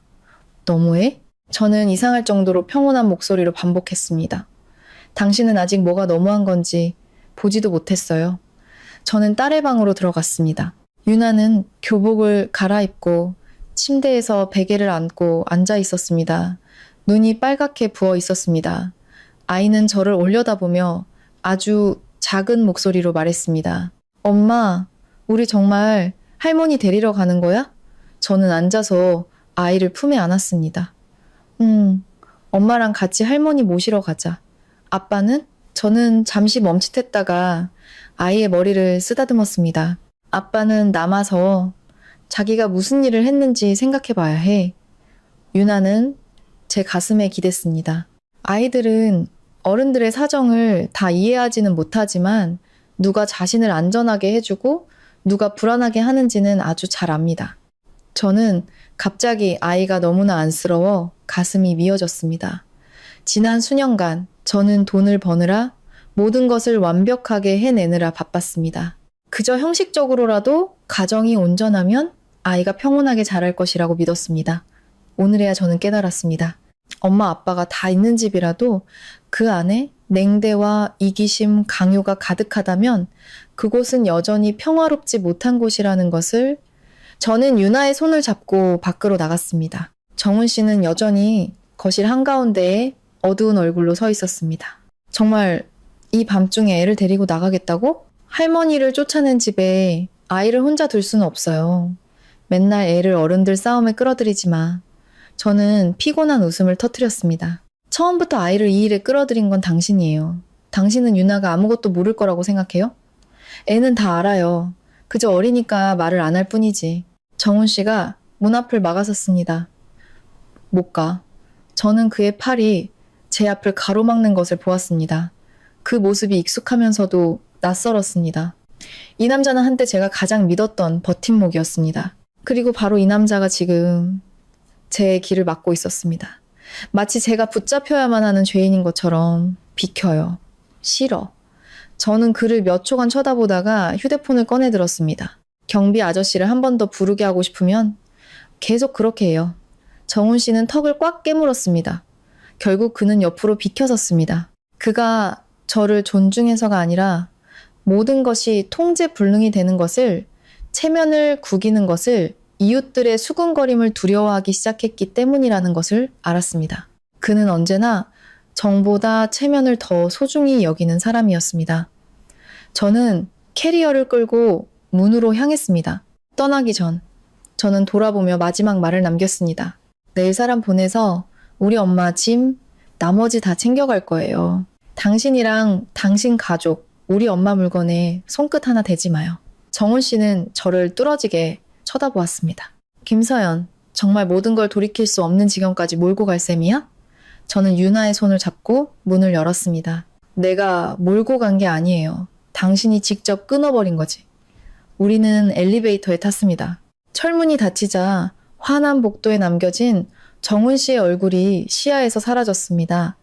저는 아이의 어깨를 감쌌습니다. 마치 폭풍을 뚫고 나온 기분이었지만 마음 깊은 곳에서는 진짜 폭풍은 아직 오지 않았다는 것을 알고 있었습니다. 밤의 고속도로는 생각보다 한산했습니다. 차는 끝없이 이어진 가로등 불빛 속을 질주했습니다. 유나는 뒷좌석에서 배낭을 껴안고 어느새 잠이 들었습니다. 백미러를 통해 가끔씩 아이의 감긴 속눈썹과 여전히 불안함이 서려있는 작은 얼굴이 보였습니다. 저는 핸들을 꽉 잡고 정신을 차리려 애썼습니다. 오늘 밤 아이를 어머니께 데려다 드려야 했습니다. 어머니께서 무사하신 거를 제 눈으로 직접 확인해야 했습니다. 그리고 더 중요한 것은 이제부터는 그 누구도 어머니께서 억울한 일을 당하시도록 내버려 두지 않을 것이라고 말씀드려야 했습니다. 자정이 가까워질 무렵 저는 고속도로를 빠져나와 익숙한 고향길로 접어들었습니다. 창밖으로는 짭짤한 바닷바람이 불어왔고 길가의 해송들이 어둠 속을 스쳐 지나갔습니다. 심장이 점점 빠르게 뛰기 시작했습니다. 골목 끝에 있는 어머니의 작은 집에 아직 불이 켜져 있을까? 제가 어렸을 때 학교에서 늦게 돌아올 때마다 그러셨던 것처럼 저를 기다리고 계실까? 알 수 없었지만 이 순간부터 제 인생이 다른 방향으로 흘러가리라는 것은 분명히 알았습니다. 새벽 일시가 거의 다 되어 제 차는 햇살과 바람의 색이 바랜 낡은 초록색 철문 앞에 멈췄습니다. 어머니의 작은 집 거실에는 여전히 불이 켜져 있었습니다. 그 불빛을 보는 것만으로도 눈시울이 붉어졌습니다. 저는 시동을 끄고 곤히 잠든 유나를 안아들었습니다. 아이는 제 어깨에 닿자마자 몸을 뒤척이며 졸린 눈을 떴습니다.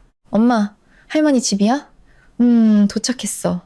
유나는 눈을 비비며 창밖을 보더니 아주 작게 미소 지었습니다. 그 작은 미소가 제 심장을 아프게 했습니다. 결국 아이에게 필요했던 것은 자신을 진심으로 사랑해주는 사람 곁에 있는 것, 그뿐이었습니다.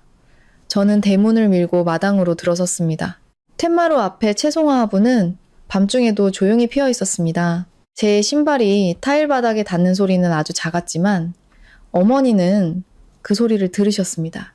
문이 거의 즉시 열렸습니다. 어머니는 얇은 스웨터를 걸치고 머리는 대충 틀어올린 채 콧등에는 여전히 돋보기 안경을 쓰고서 계셨습니다. 어머니는 저와 제 품에 안긴 유나를 보시더니 기쁨과 걱정이 뒤섞인 표정을 지으셨습니다. 아니, 이 밤중에 정말로 왔구나. 제가 대답하기도 전에 유나가 달려가 할머니 품에 와락 안겼습니다. 할머니, 보고 싶었어요. 어머니는 서둘러 손녀를 받아 안고 그 작은 등을 마른 손으로 쓰다듬으셨습니다. 그래, 우리 강아지. 할머니 여기 있어. 어머니의 목소리를 듣자 제 안에 모든 긴장이 무너져 내렸습니다. 저는 텐마루에 서서 할머니와 손녀가 껴안는 모습을 보며 눈물이 하염없이 흘러내렸습니다. 어머니는 고개를 들어 제가 우는 것을 보시고는 깜짝 놀라셨습니다. 세상에, 너 왜 그러니? 일단 들어와서 얘기하자. 익숙한 문턱을 넘어서자 마치 숨 막히는 곳에서 평온한 안식처로 온 듯한 기분이 들었습니다. 어머니의 집은 크지 않았습니다. 침실 2개, 작은 거실 하나, 그리고 아담한 부엌이 전부였습니다. 하지만 모든 것이 깨끗하고 단정했고 제가 어릴 때부터 익숙했던 말은 차심 냄새와 햇볕에 말린 나무 냄새가 났습니다. 탁자 위에는 여전히 따뜻한 물이 담긴 보온병과 어머니께서 저를 위해 남겨두시던 떡 접시가 놓여 있었습니다. 어머니는 유나를 의자에 앉히시고 저를 돌아보셨습니다. 너도 앉아라. 국이라도 데워줄게. 저는 다가가 어머니의 손을 잡았습니다. 엄마, 아무것도 하지 마세요. 그냥 여기 앉아서 저랑 같이 계세요. 어머니가 맞은편에 앉으시고 나서야 저는 어머니께서 많이 여위셨다는 것을 똑똑히 볼 수 있었습니다. 뺨은 더 패였고 눈 밑은 거뭇했으며 온몸이 며칠 사이에 움츠러든 것 같았습니다. 제 안에서 죄책감이 너무나 격렬하게 솟구쳐 제 뺨이라도 때리고 싶은 심정이었습니다. 저는 일에만 미쳐 있었습니다. 돈만 많이 벌면 모든 것을 보상할 수 있을 거라고 믿었습니다. 결국 저를 위해 희생하신 어머니는 제 딸의 집에서 상처를 받고 계셨습니다. 저는 어머니 옆에 무릎을 꿇고 그분의 손을 꽉 잡았습니다. 엄마, 죄송해요. 어머니는 깜짝 놀라 저를 일으키려 하셨습니다. 뭐 하는 거니? 뭐가 죄송해? 엄마가 억울한 일 당하게 해서 죄송해요. 목소리가 완전히 잠겼습니다. 저는 제가 참으면 가정이 평화로울 거라고 생각했어요. 제가 모든 걸 짊어지면 엄마랑 유나가 힘들지 않을 거라고 생각했어요. 하지만 결국 쫓겨난 건 엄마였어요. 어머니는 저를 오랫동안 바라보시다가 제가 어렸을 때처럼 머리를 부드럽게 쓰다듬으셨습니다. 그런 말 마라. 엄마가 여기 온 것도 좋아. 늙으면 시골이 더 편하단다. 저는 고개를 저었습니다. 아니요, 엄마. 더 이상 그 사람들 편들지 마세요. 저 다 알아요. 유나도 알고요. 제가 출장 간 날부터 정훈 씨가 쌀쌀맞게 굴면서 엄마 눈치 보게 만들었다면서요. 엄마는 오고 싶어서 오신 게 아니에요. 쫓겨나신 거예요. 어머니는 침묵하셨습니다. 몇 초 후 어머니는 작게 숨을 내쉬셨습니다. 그 한숨 소리는 아주 오랫동안 억눌려 왔던 것처럼 들렸습니다. 네가 남편이랑 나 때문에 싸우는 걸 원치 않았어. 저는 어머니를 올려다보았습니다. 하지만 엄마, 한 남자가 자기 장모를 그렇게 대한다면 이런 일이 없었더라도 조만간 제가 그 사람이 어떤 사람인지 깨달았을 거예요. 어머니는 입술을 꾹 다물었습니다. 눈이 붉어지기 시작했습니다. 밤새도록 어머니는 정훈 씨를 탓하는 말도 신세 한탄도 한마디 하지 않으셨습니다. 바로 그 인내가 저를 더욱 아프게 했습니다. 그때 유나가 의자에서 내려와 할머니 어깨를 감싸 안았습니다. 할머니 울지 마세요. 저랑 엄마가 할머니 데리러 왔어요. 어머니는 웃으셨지만 눈물이 떨어졌습니다. 할머니 안 울어. 저는 의자를 당겨 앉으며 마치 등 뒤에 문을 닫는 것처럼 천천히 그리고 단호하게 말했습니다. 엄마, 제 말 들으세요. 오늘부터 엄마는 그 집 생각할 필요 없어요. 저도 더 이상 생각 안 할 거예요. 저 이혼할 거예요. 어머니는 굳어버렸습니다. 서연아, 잘 생각한 거니? 10년 동안 충분히 생각했어요. 저는 제 손을 내려다 보았습니다. 장모님의 공을 눈 감아버릴 수 있는 남편. 아내가 친정어머니께 사들인 집을 동생 신혼방으로 내줄 수 있는 남편. 아내가 출장 간 사이에 장모를 집에서 쫓아낼 수 있는 남편. 그런 사람은 제 남편이 아니에요. 우리 모녀의 버팀목은 더더욱 아니고요. 작은 방 안에는 벽시계의 째깍 소리만이 들렸습니다. 어머니는 저를 오랫동안 쳐다보셨습니다. 저는 어머니께서 또다시 저에게 참으라고, 아이를 생각하라고, 여러 가지를 고려하라고 조언하실 줄 알았습니다. 하지만 아니었습니다. 어머니는 그저 제 손을 잡으시며 작지만 분명한 목소리로 말씀하셨습니다. 네가 결정했다면 엄마는 널 지지한다. 저는 고개를 번쩍 들었습니다. 어머니의 눈에는 제가 지금껏 본 적 없는 단호함이 서려 있었습니다. 내가 항상 너에게 집안의 평화를 위해 양보하라고 가르친 게 잘못이었어. 어떤 사람들은 네가 양보할수록 더 기어오르더구나. 멈춰야 할 때는 멈춰야 해. 어머니의 말씀을 듣자 코끝이 찡해졌습니다. 지난 수년간 어쩌면 어머니 자신도 제가 참고 견디는 것에 익숙해지도록 만든 것에 대해 자책하셨을지도 모릅니다. 하지만 바로 이 순간 어머니는 더 이상 인내만 하는 여인이 아니셨습니다. 어머니는 어머니의 모든 사랑으로 제 편에 서주셨습니다. 저희 평안한 노년 채널에 구독과 좋아요로 응원해 주시면 감사하겠습니다. 시청자 여러분 가정에 늘 건강과 평안이 가득하시기를 바랍니다. 그날 밤 유나를 재운 후 우리는 더 이상 지난 일에 대해 이야기하지 않았습니다.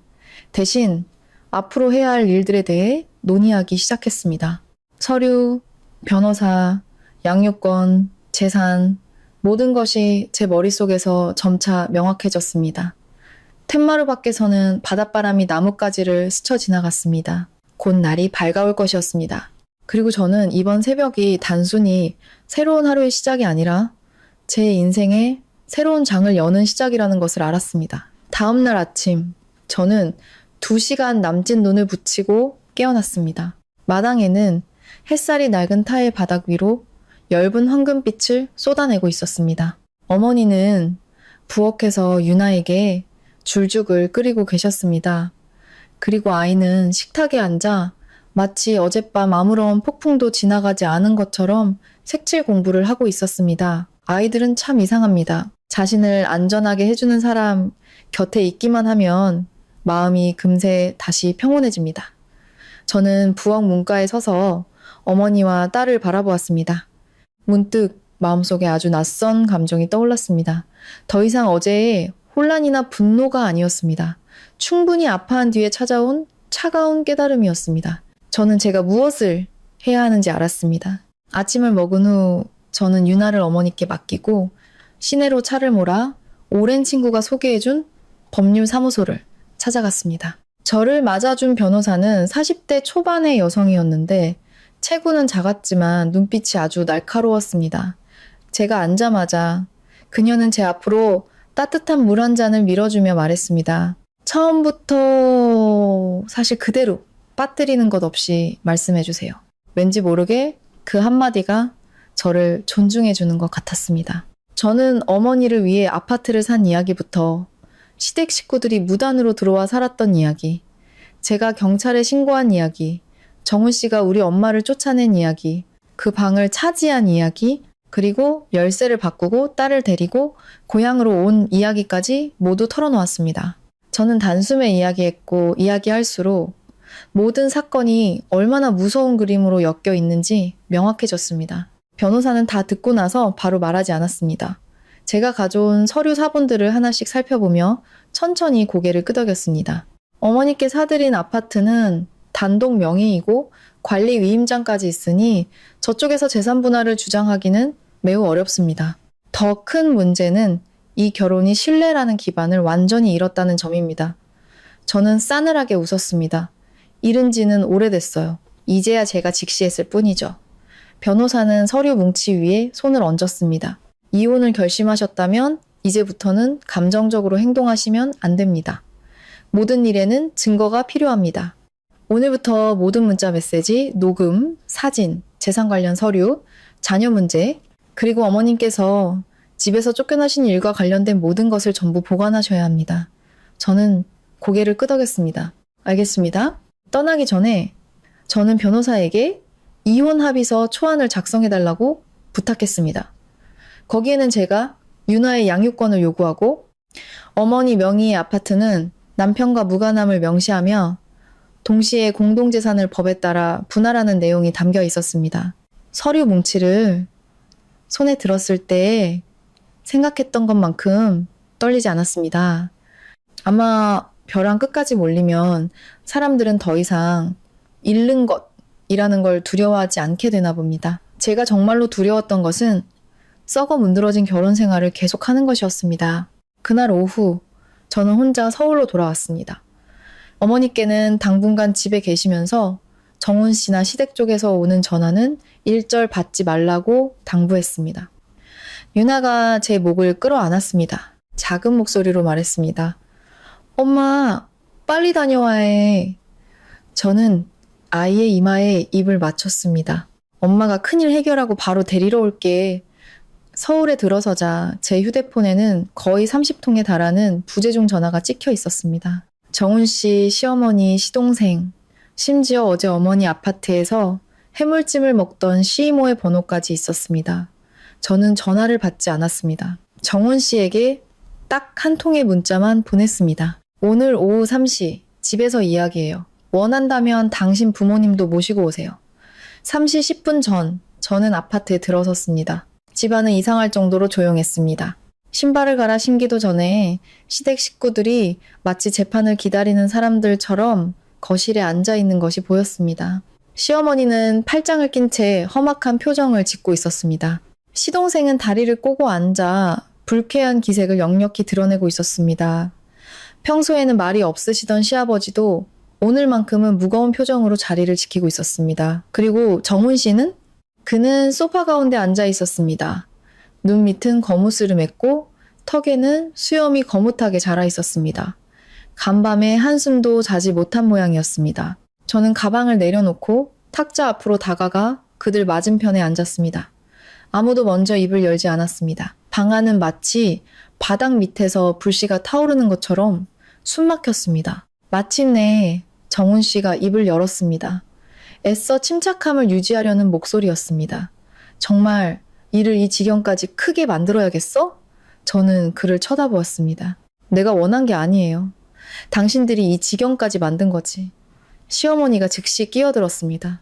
아직도 그런 식으로 말대꾸를 해? 집안의 사소한 오해 때문에 경찰에 신고하고 열쇠 바꾸고 밤중에 애를 싸들고 집을 나가? 넌 남편도 시댁도 사람으로 안 보는 거니? 저는 시어머니께 바로 대답하지 않았습니다. 가방에서 이혼 합의서 초안을 꺼내 탁자 위에 올려놓았습니다. 저는 싸우러 온 게 아니에요. 통보하러 온 겁니다. 정훈 씨는 서류를 보고 얼굴색이 확 변했습니다. 무슨 뜻이야? 이혼하겠다는 뜻이에요. 방 안의 공기가 즉시 얼어붙었습니다. 시동생이 먼저 벌떡 일어났습니다. 누굴 협박해요, 형수님? 그깟 사소한 일로 이혼이라니.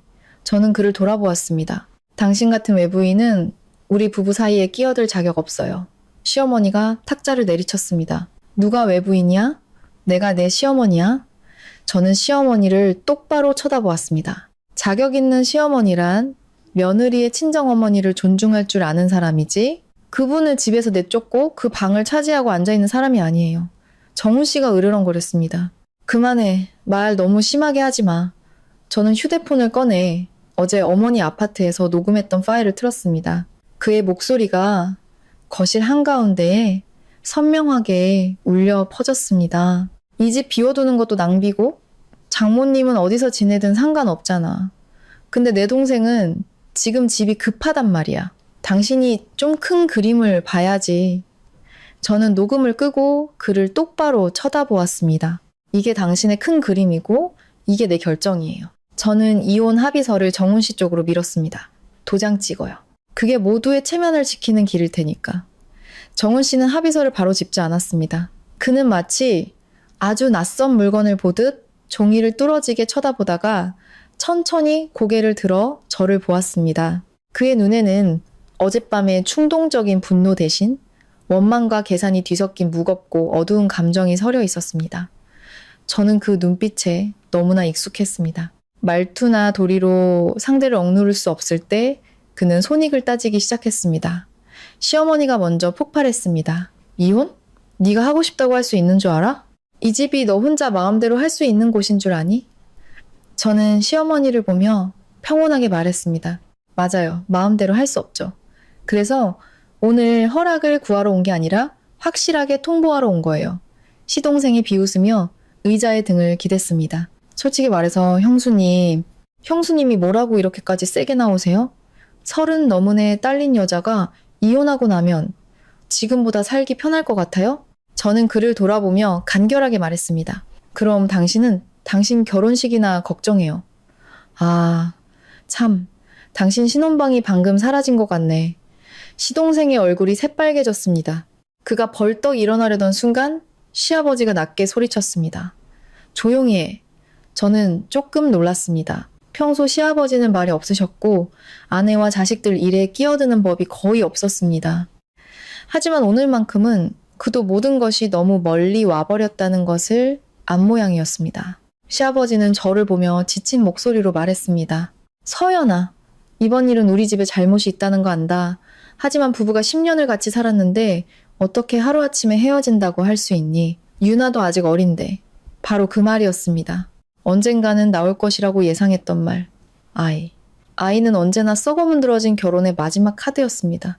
마치 아이 한 명이 사이에 있으면 어른들이 저지른 모든 상처를 참고 삼켜야만 하는 것처럼 저는 시아버지를 똑바로 쳐다보았습니다. 아버님 말씀이 맞아요. 10년 부부가 사소한 일 하나로 헤어질 수는 없죠. 저는 잠시 말을 멈췄습니다. 하지만 이 일은 사소하지 않아요. 전혀요.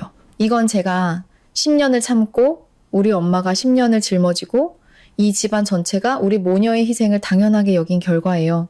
거실은 쥐 죽은 듯 조용해졌습니다. 저는 가방을 열어 또 다른 서류 뭉치를 꺼내 합의서 위에 올려놓았습니다. 이건 지난 몇 년간 제 계좌와 정훈 씨 계좌 사이의 이체 내역이에요. 제가 아버님 병원비를 내기 위해, 도련님 빚을 갚아주기 위해, 그리고 아버님 댁에 이런저런 지출을 메꾸기 위해 보낸 돈들이에요. 저는 한 번도 생색낸 적 없지만 그렇다고 여러분이 모든 걸 잊을 권리가 있는 건 아니에요. 시어머니는 눈을 동그랗게 떴습니다. 네가 남편한테 시댁에 돈 주는 건 당연한 거지 며느리가 돼서 그걸 일일이 따지고 있어? 저는 시어머니를 돌아보았습니다. 네, 서로 돕는 거라면 따질 게 없죠. 하지만 한쪽은 받기만 하고 받은 다음에는 상대방 친정어머니를 집에서 쫓아낸다면 그때는 확실히 따져야죠. 정훈 씨가 마침내 입을 열었습니다. 목소리는 전보다 낮아져 있었습니다. 뭘 원해? 저는 그를 보았습니다. 마음은 얼음장처럼 평온했습니다. 품위 있게 이혼하고 싶어요. 당신이 여기 도장 찍으면 우리 법대로 나누고 법정까지 가서 추하게 싸울 필요 없어요. 정훈 씨는 입꼬리를 비틀어 올렸습니다. 씁쓸하면서도 경멸적인 미소였습니다. 그렇게 간단할 것 같아? 저는 말하지 않았습니다. 그는 합의서를 집어들어 몇 장 넘겨보더니 탁자 위에 쿵 소리 나게 내려놓았습니다. 그럼 이 집은? 저는 그가 그 질문을 할 줄 알았습니다. 처음부터 그가 묻기를 기다리고 있었습니다. 이 집은 혼인 전 취득 재산이에요.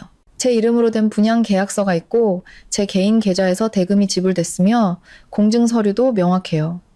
정훈 씨는 저를 뚫어지게 쳐다보았습니다. 하지만 지난 10년간 나도 너랑 같이 여기서 살았어. 생활비도 보탰고 수리도 하고 가구도 샀어. 네가 말 한마디로 다 없던 일로 할 수 있을 것 같아? 저는 아주 가볍게 고개를 끄덕였습니다. 없던 일로 하지 않아요. 당신 몫이 있다면 법이 계산해 줄 거예요. 하지만 혼인 중 사용권과 강탈할 권리를 혼동하지는 마세요.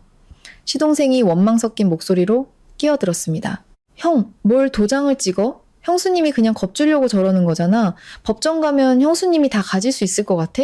저는 그를 돌아보며 싸늘하게 웃었습니다. 맞아요. 법정 가도 내가 다 가질 수는 없겠죠. 저는 의자의 등을 기대며 한 사람 한 사람을 쳐다보았습니다. 하지만 저는 진실을 얻을 수 있어요. 그리고 저한테는 그걸로 충분해요. 아마 제 침착한 태도가 그들을 당황하게 만들기 시작했을 겁니다. 만약 제가 울고불고 소리쳤다면 그들은 충동적인 행동이라고 치부하기 쉬웠을 겁니다. 하지만 제가 거기 앉아 높낮이 없는 목소리로 하나하나 분명하게 말하자 그들은 제가 더 이상 애원하거나 협박하는 입장이 아니라는 것을 깨달았습니다. 저는 이미 잘라낼 준비를 마친 단계에 들어선 것이었습니다. 정훈 씨는 종이 모서리가 구겨질 정도로 서류를 꽉 쥐었습니다. 생각은 안 해? 또 그 말이었습니다. 저는 즉시 대답했습니다.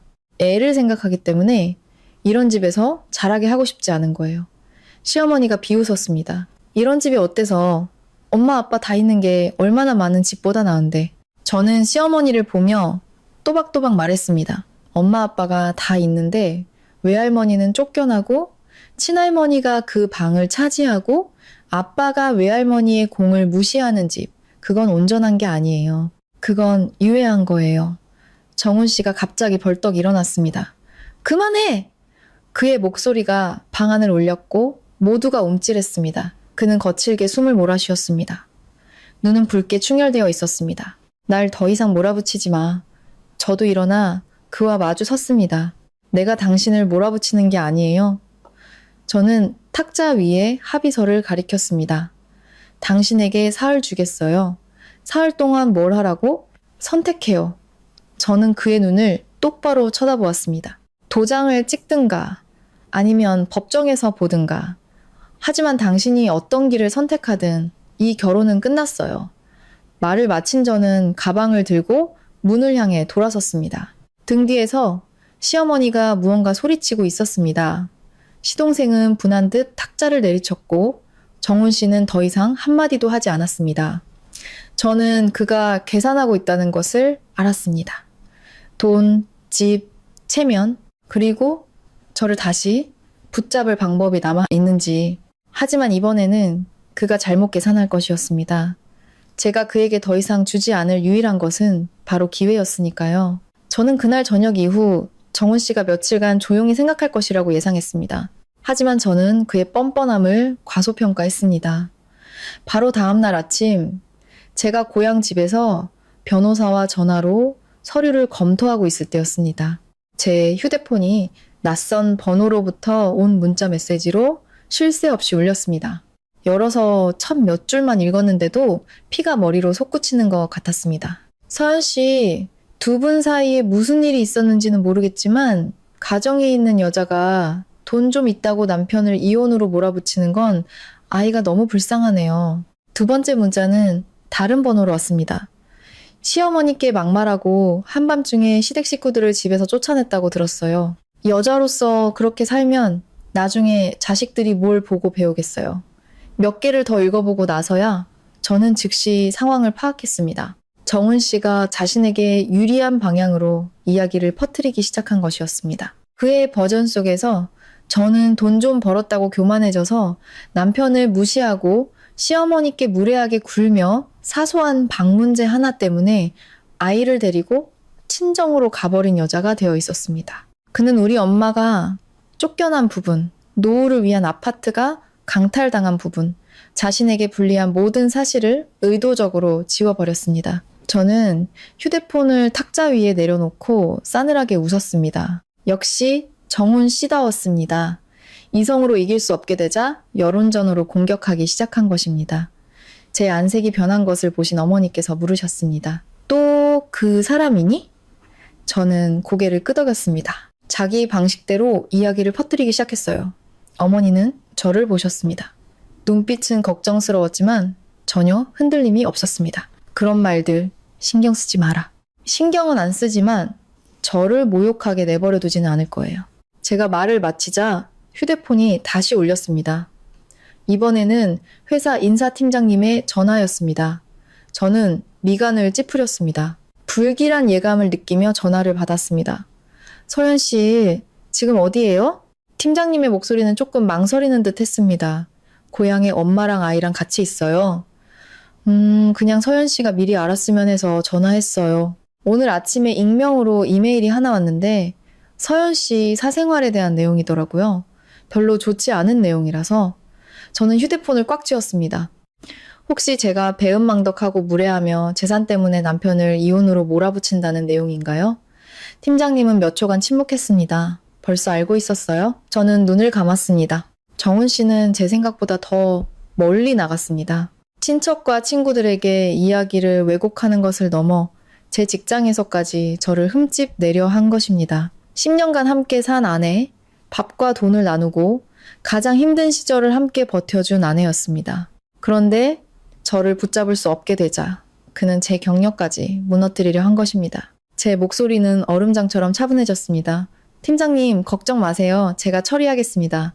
전화를 끊고 저는 몇 초간 가만히 앉아 있었습니다. 어머니께서 제 손을 잡으셨습니다. 괜찮니? 저는 어머니를 보았습니다. 마음속에서 메마른 씁쓸함이 차올랐습니다. 이 지경에 이르러서도 그는 자신이 잘못했다고 생각하지 않았습니다. 그저 저를 끌어내려야 한다고 생각했을 뿐입니다. 어머니는 제 손을 살짝 쥐셨습니다. 그런 사람한테 더 이상 미련 가질 거 뭐 있니? 저는 대답하지 않았습니다. 미련이 아니라 제 인생의 한 시절을 잘못된 곳에 맡겼다는 사실이 아팠습니다. 하지만 그 고통은 더 이상 저를 약하게 만들지 않았습니다. 저를 완전히 깨어나게 했습니다. 저는 즉시 변호사에게 다시 전화를 걸었습니다. 변호사님, 서류를 좀 더 준비해야 할 것 같아요. 상대방이 제 명예를 훼손하고 업무에 영향을 미치고 있을 가능성이 있습니다. 변호사는 듣자마자 즉시 말했습니다. 모든 문자, 이메일, 전화번호, 화면 캡처를 전부 저장하세요. 지금부터는 모든 증거가 많을수록 좋습니다. 필요하다면 명예훼손 및 업무방해 행위에 대한 고소도 추가할 수 있습니다. 저는 간결하게 대답했습니다. 네. 그날 오후 저는 다시 서울로 가서 곧장 회사로 향했습니다. 건물에 들어서기 전 저는 깊게 숨을 들이쉬었습니다. 이곳은 제가 거의 7년간奮斗한 곳입니다. 현장 영업사원에서 시작해 지역 관리자 자리까지 한 걸음씩 올라왔습니다. 저는 그 누구도 심지어 한때 제 남편이었던 사람조차 조작된 몇 마디 이야기로 그 노력을 더럽히도록 내버려둘 수 없었습니다. 저는 제 직속 상사인 본부장님 방에 문을 두드렸습니다. 그는 까다롭지만 공정한 사람이었습니다. 저를 보자마자 그는 의자를 가리켰습니다. 앉아요, 김 팀장. 나도 마침 부르려던 참이었어. 저는 빙빙 돌리지 않았습니다. 아파트에서 작성된 경찰 조서, 어머니 명의의 등기부등본, 시간 순서대로 정리된 사건 개요, 그리고 강탈당한 아파트와 어머니의 방이 바뀐 현장 사진 전부를 책상 위에 올려놓았습니다. 회사가 다른 사람을 통해 이야기를 듣기 전에 제가 먼저 설명드리러 왔습니다. 본부장님은 끼어들지 않고 서류 한 장 한 장을 살펴보셨습니다. 저는 간결하지만 핵심을 짚어 설명했습니다. 신세 한탄도, 감정적인 호소도 없이 오직 사실만을 명확하게 전달했습니다. 설명을 마친 후 저는 허리를 꼿꼿이 세우고 그의 반응을 기다렸습니다. 잠시 후 그는 서류 뭉치를 내려놓고 저를 보았습니다. 나는 직원 개인사에 개입하지 않아. 하지만 이 문제를 감정이 아니라 증거로 처리하는 김 팀장의 태도는 높이 평가해. 저는 고개를 끄덕였습니다. 감사합니다. 그가 낮은 목소리로 말했습니다. 익명 이메일이 김 팀장의 업무 평가에 영향을 미치지는 않을 거야. 하지만 이제부터는 조심해. 자기 뒤통수를 칠 수 있는 사람은 더 끔찍한 짓도 할 수 있으니까. 저는 사무실을 나왔습니다. 마음이 한결 가벼워졌지만 동시에 더 차가워졌습니다. 본부장님 말씀이 맞았습니다. 정훈 씨는 통제권을 잃자 이성을 잃기 시작했습니다. 그리고 늘 군림하던 남자가 패배에 직면하면 적당한 선에서 멈추지 못하는 법입니다. 지하 주차장에 도착하자마자 정훈 씨에게서 전화가 왔습니다. 저는 화면을 몇 초간 쳐다보다가 전화를 받았습니다. 또 뭘 원해요? 수화기 저편은 잠시 조용하더니 정훈 씨의 쉬고 거친 목소리가 들려왔습니다. 대단하네 정말. 회사까지 쫓아가서 먼저 해명을 해? 저는 차문의 등을 기댔습니다. 실망했어요? 당신 계획대로 내가 무너지지 않아서? 정훈 씨는 전화기 너머로 비웃었습니다. 네가 이긴 것 같아? 저는 천천히 대답했습니다. 아직은요. 하지만 당신이 지고 있다는 건 확실해요. 수화기 저편에서 거친 숨소리가 들리더니 그가 차갑게 한마디를 내뱉었습니다.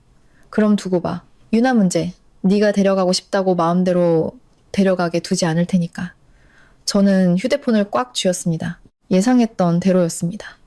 저를 되돌릴 수 없게 되자 그는 아이를 협상카드로 쓰기 시작한 것입니다. 저는 주차장 천장 위로 보이는 회색 하늘을 올려다보고 차문을 열었습니다. 이 싸움은 저 자신만을 위해 이겨야 하는 것이 아니었습니다. 제 딸이 조종과 이기심, 배은망덕의 굴레 속에서 자라지 않게 하기 위해 반드시 이겨야 했습니다. 언젠가는 정훈 씨가 아이를 썩어빠진 결혼 생활을 붙잡기 위한 마지막 핑계로 삼을 날이 올 줄 알았습니다. 하지만 그의 입에서 직접 그 말을 듣자 심장이 차갑게 식었습니다. 두려워서가 아니라 그 남자가 자기 딸을 패로 쓰기로 한 순간 그의 인간성이 얼마나 많이 사라졌는지를 깨달았기 때문입니다. 그날 저녁 저는 어머니 댁으로 돌아왔습니다. 마당에 들어서자마자 거실에서 유나가 책 읽는 소리가 들렸습니다. 어머니는 옆에 앉아 안경을 쓰시고 손녀가 읽는 글자를 하나하나 짚어주고 계셨습니다. 노란 불빛이 어머니의 하얗게 센 머리카락과 딸의 앳된 얼굴 위로 떨어졌습니다. 그 풍경이 너무나 평화로워서 저는 문가에 몇 초간 멍하니 서 있었습니다. 바로 그 순간 제가 무엇을 지켜야 하는지 더욱 명확해졌습니다. 유나는 저를 보자마자 달려와 다리에 매달렸습니다. 엄마 왔다. 저는 허리를 숙여 아이를 안아 올리고 이마에 가볍게 입을 맞췄습니다. 오늘 착하게 있었어? 네, 착하게 있었어요. 공부도 다 했고 할머니가 엄마 주려고 생선조림도 했어요. 아이는 밝은 목소리로 말했지만 저는 여전히 아이의 눈에 희미한 불안감이 남아있는 것을 알아차렸습니다. 아이들은 웃고 놀 수 있지만 한때 익숙했던 집이 갑자기 무서운 곳으로 변했던 감각을 잊지는 못합니다. 저녁을 먹고 저는 유나를 일찍 재웠습니다. 아이에게 이불을 덮어주고 있을 때 아이가 갑자기 제 손을 잡았습니다. 엄마, 엄마, 여기 있어. 아빠가 나 데리러 와? 저는 아이를 보았습니다. 순간 어떻게 대답해야 할지 알 수 없었습니다. 아이의 마음에 아빠에 대한 미움을 심어주고 싶지는 않았지만 아이에게 상처 주는 모습을 여러 번 보여준 아빠를 계속해서 미워할 수도 없었습니다. 저는 아이의 머리를 쓰다듬으며 천천히 말했습니다. 만약 아빠가 유나를 보고 싶어 하면 엄마가 막지는 않을 거야. 하지만 이제부터는 무슨 일이든 유나가 안전하다고 느끼는 게 먼저야. 유나는 눈을 깜빡였습니다. 엄마랑 할머니랑 헤어지기 싫어요. 숨결처럼 가벼운 그 한마디가 제 심장을 무겁게 짓눌렀습니다.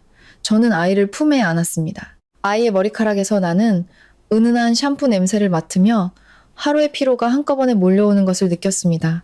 엄마가 약속할게. 아무도 유나를 엄마랑 할머니한테서 떼어놓지 못하게 할 거야. 아이는 고개를 끄덕였습니다. 조금 안심한 듯 눈을 감고 잠이 들었습니다.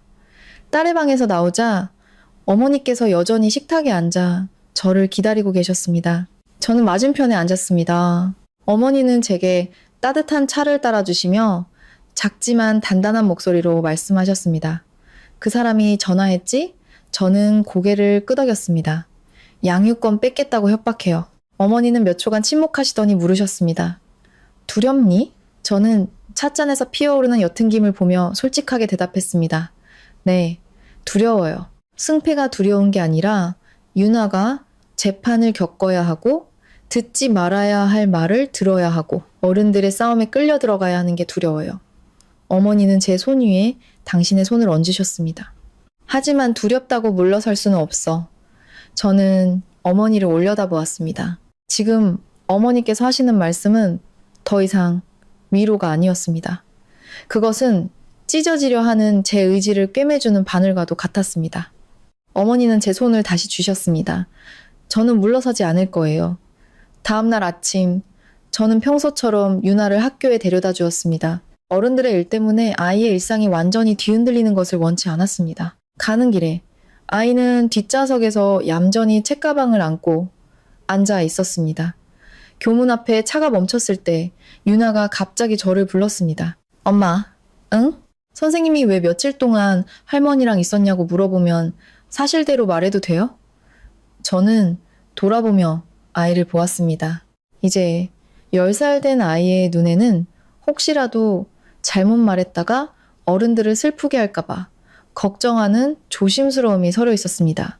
저는 부드러운 목소리로 말했습니다. 그냥 엄마가 집안일 처리하느라 바빠서 할머니랑 있었다고만 말해. 더는 말할 필요 없어. 어른들 일은 엄마가 알아서 할게. 유나는 고개를 끄덕이고 책가방을 메고 차에서 내렸습니다. 몇 걸음 가다가 뒤돌아서서 제게 손을 흔들었습니다. 저도 손을 흔들어 주었지만 마음은 돌덩이처럼 무거웠습니다. 언젠가는 아이가 더 많이 묻고 더 깊이 이해하는 날이 올 것이고 저는 나중에 아이가 돌아봤을 때 엄마가 비겁하거나 틀렸다고 생각하지 않도록 모든 일을 더욱 정직하게 처리해야만 했습니다. 정오가 되기 전 변호사에게서 전화가 왔습니다. 정훈 씨 측에서 제가 감정적으로 불안정하고 극단적인 행동을 보이며 아이를 양육하기에 부적합하다는 이유로 임시 양육권 신청을 냈다는 소식이었습니다. 저는 듣고 실소를 터뜨렸습니다. 역시 그는 마지막 순간까지 피해자를 가해자로 만들고 싶어 했습니다. 저는 다음 단계가 무엇인지 물었습니다.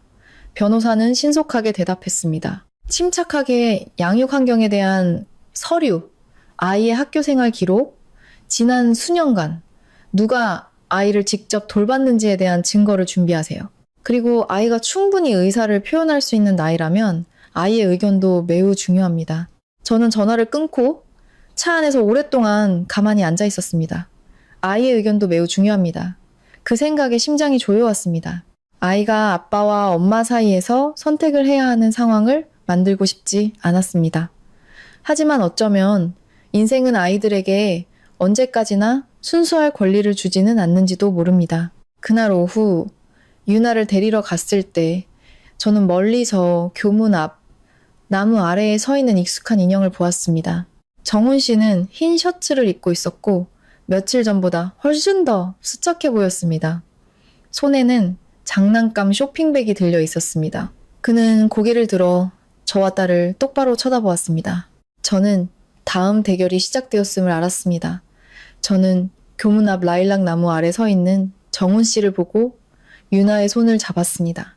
늦은 오후의 햇살이 그의 어깨 위로 열게 비쳐 이미 수척해진 얼굴을 더욱 초췌하게 만들었습니다. 예전 같았으면 남편의 그런 모습을 보고 마음이 아팠을 테지만 지금 제 머릿속에는 오직 옆에 서 있는 제 딸과 아이를 안전하게 지켜야 한다는 생각뿐이었습니다. 유나도 아빠를 보았습니다. 아이의 걸음이 멈칫했습니다. 제 손을 잡은 작은 손이 망설임과 경계심으로 살짝 힘이 들어가는 것이 느껴졌습니다. 정훈 씨가 다가와 억지로 부드러운 표정을 지었습니다. 유나야, 아빠가 장난감 사왔어.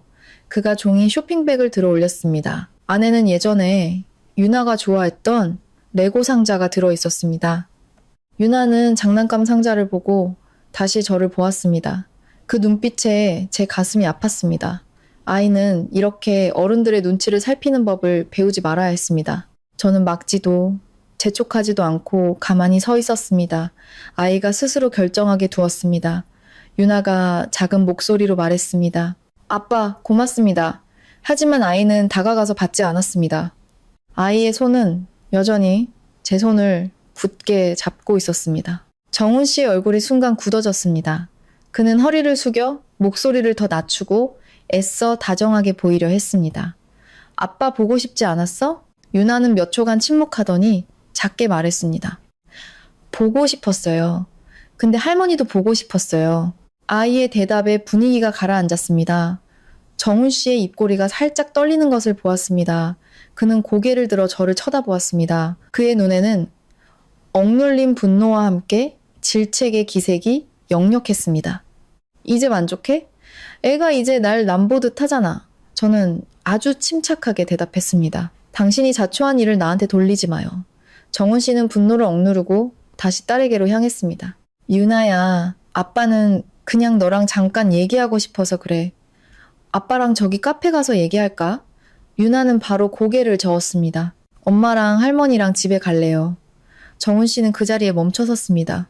그는 아마 많은 말과 많은 표정, 그리고 비통한 아버지라는 많은 역할을 준비했을 겁니다. 하지만 그는 한 가지를 잊었습니다. 아이들은 어리지만 결코 어리석지 않다는 것을. 아이들은 자신이 열이 펄펄 끓을 때 누가 곁에 있었는지, 매일 아침 누가 신발끈을 묶어주었는지, 누가 자신을 서럽고 불안하게 만들었는지 똑똑히 기억합니다. 저는 허리를 숙여 아이에게 물었습니다. 유나야, 여기서 아빠랑 얘기하고 싶어? 아이는 잠시 생각하더니 고개를 끄덕였습니다. 네, 근데 엄마도 여기 계세요? 엄마 여기 있을게. 정훈 씨는 깊게 숨을 들이쉬고는 아이와 눈높이를 맞추기 위해 쪼그려 앉았습니다. 유나야, 아빠랑 엄마는 그냥 싸우는 거야. 어른들은 다 가끔 싸워. 하지만 아빠는 여전히 네 아빠야. 알고 있지? 유나는 아빠를 보았습니다. 크고 검은 눈은 맑았지만 더 이상 순진하지만은 않았습니다. 아이는 천천히 물었습니다. 그럼 왜 아빠는 할머니를 슬프게 했어요? 정훈 씨는 멈칫했습니다. 아빠가 일부러 그런 건 아니었어. 유나가 다시 물었습니다. 그럼 왜 할머니 방에 친할머니가 계셨어요? 정훈 씨는 입술을 깨물었습니다. 아이가 그렇게까지 똑똑히 기억할 줄은 몰랐던 모양입니다. 그건 어른들이 그렇게 정한 거야. 유나는 잠시 침묵하더니 저조차도 할 말을 잃게 만드는 말을 했습니다. 근데 아무도 할머니한테는 안 물어봤잖아요. 정훈 씨는 대답하지 못했습니다. 오후에 바람이 불어와 마른 라일락 꽃잎 몇 개가 타일 바닥 위로 흩날렸습니다. 주위의 학부모들은 점점 줄어들고 있었습니다. 저는 한때 제 남편이었던 남자가 자기 딸 앞에서 쩔쩔매는 모습을 보며 마음이 얼음장처럼 차가워졌습니다. 이 순간까지도 그는 진심으로 사과하지 않았습니다. 그저 통제권을 되찾을 방법을 찾으려 애쓰고 있을 뿐이었습니다. 잠시 후 정훈 씨는 어색하게 장난감 쇼핑백을 다시 내밀었습니다. 유나야, 이거 가져가. 아빠가 너 주려고 산 거야. 유나는 고개를 저었습니다. 저 장난감 안 갖고 싶어요. 그럼 뭘 원하는데? 아이는 고개를 들었습니다. 목소리는 여전히 작았지만 한 글자 한 글자가 분명했습니다. 아빠가 할머니한테 사과했으면 좋겠어요. 정훈 씨는 그대로 얼어붙었습니다. 저도 움직일 수 없었습니다. 아이가 할머니를 아낀다는 것은 알았지만 이렇게까지 단도직입적으로 말할 줄은 몰랐습니다. 그 순간 저는 아이가 안쓰러우면서도 자랑스러웠습니다. 제 딸은 아직 어렸지만 무엇이 옳고 그른지, 무엇이 진정한 사랑인지 이미 알고 있었습니다. 정훈 씨의 입술이 굳게 닫혔습니다. 그는 벌떡 일어섰습니다. 얼굴색이 변했습니다. 아마 교문 앞에서, 제 앞에서, 그리고 더 최악으로는 자기 딸 앞에서 체면을 구겼다고 느꼈을 겁니다. 애를 그따위로 가르쳤어? 저는 그를 똑바로 쳐다보았습니다. 내가 가르친 게 아니에요. 아이가 직접 본 거예요. 김서연? 애를 내 편으로 만들면 이길 것 같아? 저는 대답했습니다. 나는 한 번도 아이를 어느 한쪽 편으로 끌어들인 적 없어요. 당신이 스스로 아이를 밀어낸 거지. 정훈 씨는 거칠게 숨을 몰아쉬고 유나를 마지막으로 쳐다보았습니다. 그의 눈에는 아주 낯선 무언가가 스쳐 지나갔습니다. 무력감과 원망이 뒤섞인, 마치 이제는 자신이 아무것도 줄 수 없다는 것을 깨달은 사람의 눈빛이었습니다. 집도, 체면도, 저를 통제할 권리도, 그리고 이제는 딸조차도 예전처럼 자신을 믿지 않는다는 것을. 그는 교문 옆 도리자에 장난감 쇼핑백을 세게 내려놓았습니다. 넌 반드시 후회하게 될 거야. 말을 마친 정훈 씨는 등을 돌려가 버렸습니다. 그의 그림자가 늦은 오후의 햇살 아래 길고 일그러지고 외롭게 늘어졌습니다. 저는 그 뒷모습을 몇 초간 보다가 허리를 숙여 유나를 껴안았습니다. 아이는 제 어깨에 기대며 속삭였습니다. 엄마, 내가 뭐 잘못 말했어? 저는 아이의 머리에 입을 맞췄습니다. 아니, 넌 아무것도 잘못하지 않았어. 돌아오는 길에 유나는 평소보다 조용했습니다. 방금의 만남이 아이에게 많은 생각을 하게 했다는 것을 알았습니다. 그리고 저는 익숙한 번화가를 운전하며 마음속으로 분명한 예감을 느꼈습니다. 정훈 씨는 멈추지 않을 것이다. 그 같은 사람이 막다른 길에 몰리면 패배를 인정하거나 아니면 마지막 발악을 할 것이다. 그리고 저는 그 결정적인 대결이 아주 빨리 다가올 것이라고 믿었습니다. 제 예감은 틀리지 않았습니다. 교문 앞에서 만난 지 이틀 만에 정훈 씨는 제 변호사에게 직접 연락해 이혼 서류에 도장을 찍고 유나도 제가 키우는 것에 동의하겠다고 말했습니다. 그 소식을 들었을 때 저는 즉시 안도하지 않았습니다.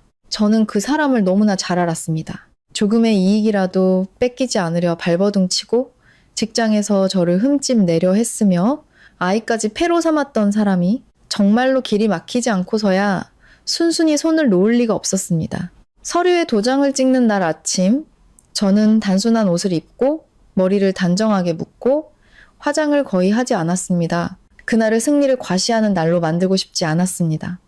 제게 그날은 기쁜 날이 아니었습니다. 그저 너무나 오랫동안 저를 아프게 했던 인생의 한 장을 공식적으로 닫는 날일 뿐이었습니다.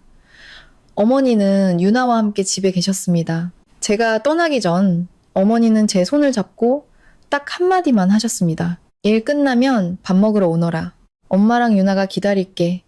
그 한마디만으로도 제게는 돌아갈 곳이 있다는 느낌을 받기에 충분했습니다. 제가 도착했을 때 정훈 씨는 이미 관공서문 앞에 서 있었습니다. 그는 눈에 띄게 야위었고 얼굴은 검게 그을렸으며 눈은 푹 꺼져 있었습니다. 그가 입은 셔츠는 더 이상 빳빳하지 않았고 소매뿌리도 구겨져 있었습니다.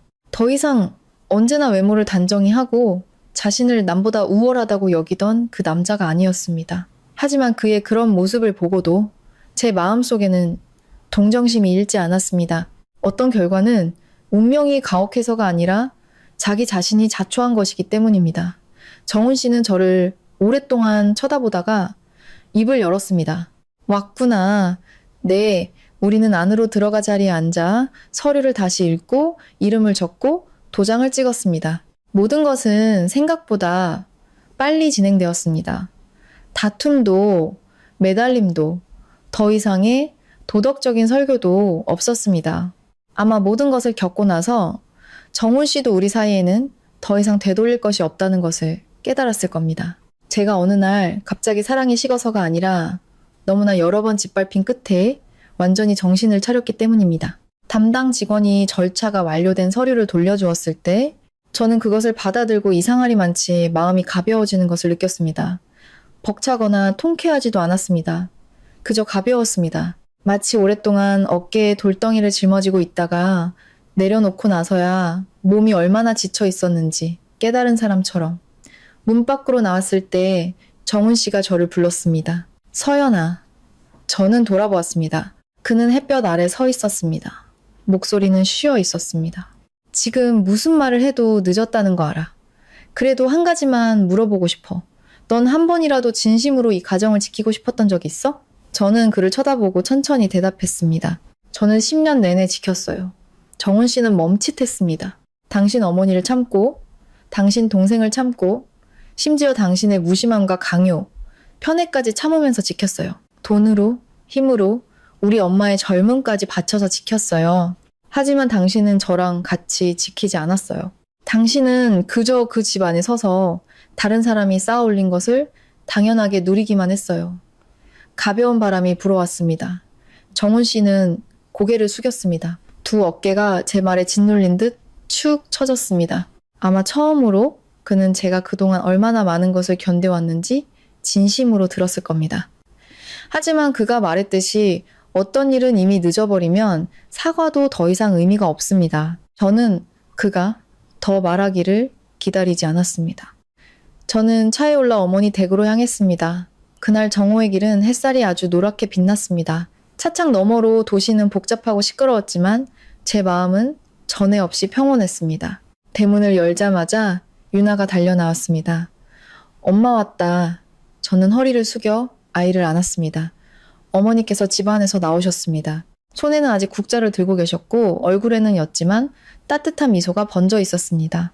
저는 제 인생에서 가장 중요한 두 여인이 거기 서 있는 것을 보고 갑자기 눈시울이 붉어졌습니다. 결국 가장 지킬 가치가 있었던 것은 껍데기만 남은 결혼이 아니었습니다. 저를 진심으로 사랑해주는 사람들, 제 자신의 자존감, 그리고 아이가 자라날 평온한 보금자리였습니다. 한 달 후 저는 어머니와 유나를 새 아파트로 모셨습니다. 그 집은 마침내 본래의 의미를 되찾았습니다. 어머니께서 차를 마실 수 있는 아침, 햇살, 가득한 발코니, 유나가 그림을 그릴 수 있는 작은 공부 공간, 그리고 세 모녀가 함께 모여 저녁 식사를 준비하는 환한 부엌. 더 이상 잔소리도 따가운 시선도 다른 사람의 탐욕에 맞추기 위해 움츠러들어야 하는 느낌도 없었습니다. 앞으로 어떤 어려움이 닥칠지는 알 수 없었지만 저는 그날부터 더 이상 인내로 살지 않게 되었다는 것을 알았습니다. 저는 깨어있는 정신으로 어머니와 딸, 그리고 제 자신에 대한 책임감으로 살아가게 되었습니다. 이 이야기는 실제 삶에서 영감을 받아 허구적인 내용을 가미하여 창작되었으며 AI 음성을 사용하여 시청자분들께 전달함으로써 이야기를 통해 삶의 좋은 교훈을 얻으실 수 있도록 돕고자 합니다. 이야기 속의 세부 사항과 인물은 작가의 상상력으로 만들어졌습니다. 이 이야기에서 얻을 수 있는 교훈은 다음과 같습니다. 효도는 말에만 있는 것이 아니라 부모님이 상처받으셨을 때 그분들을 지키는 행동으로 나타나야 합니다. 결혼 생활에서 인내에는 한계가 있으며 잘못된 사람에게 참아주는 것은 그들이 더 기어오르게 만들 뿐입니다. 여성이 자신과 자녀를 보호하기 위해서는 경제적, 정신적 독립이 필요합니다. 진정한 가족은 무조건 고개 숙여 참아야 하는 곳이 아니라 존중과 감사가 있는 곳입니다.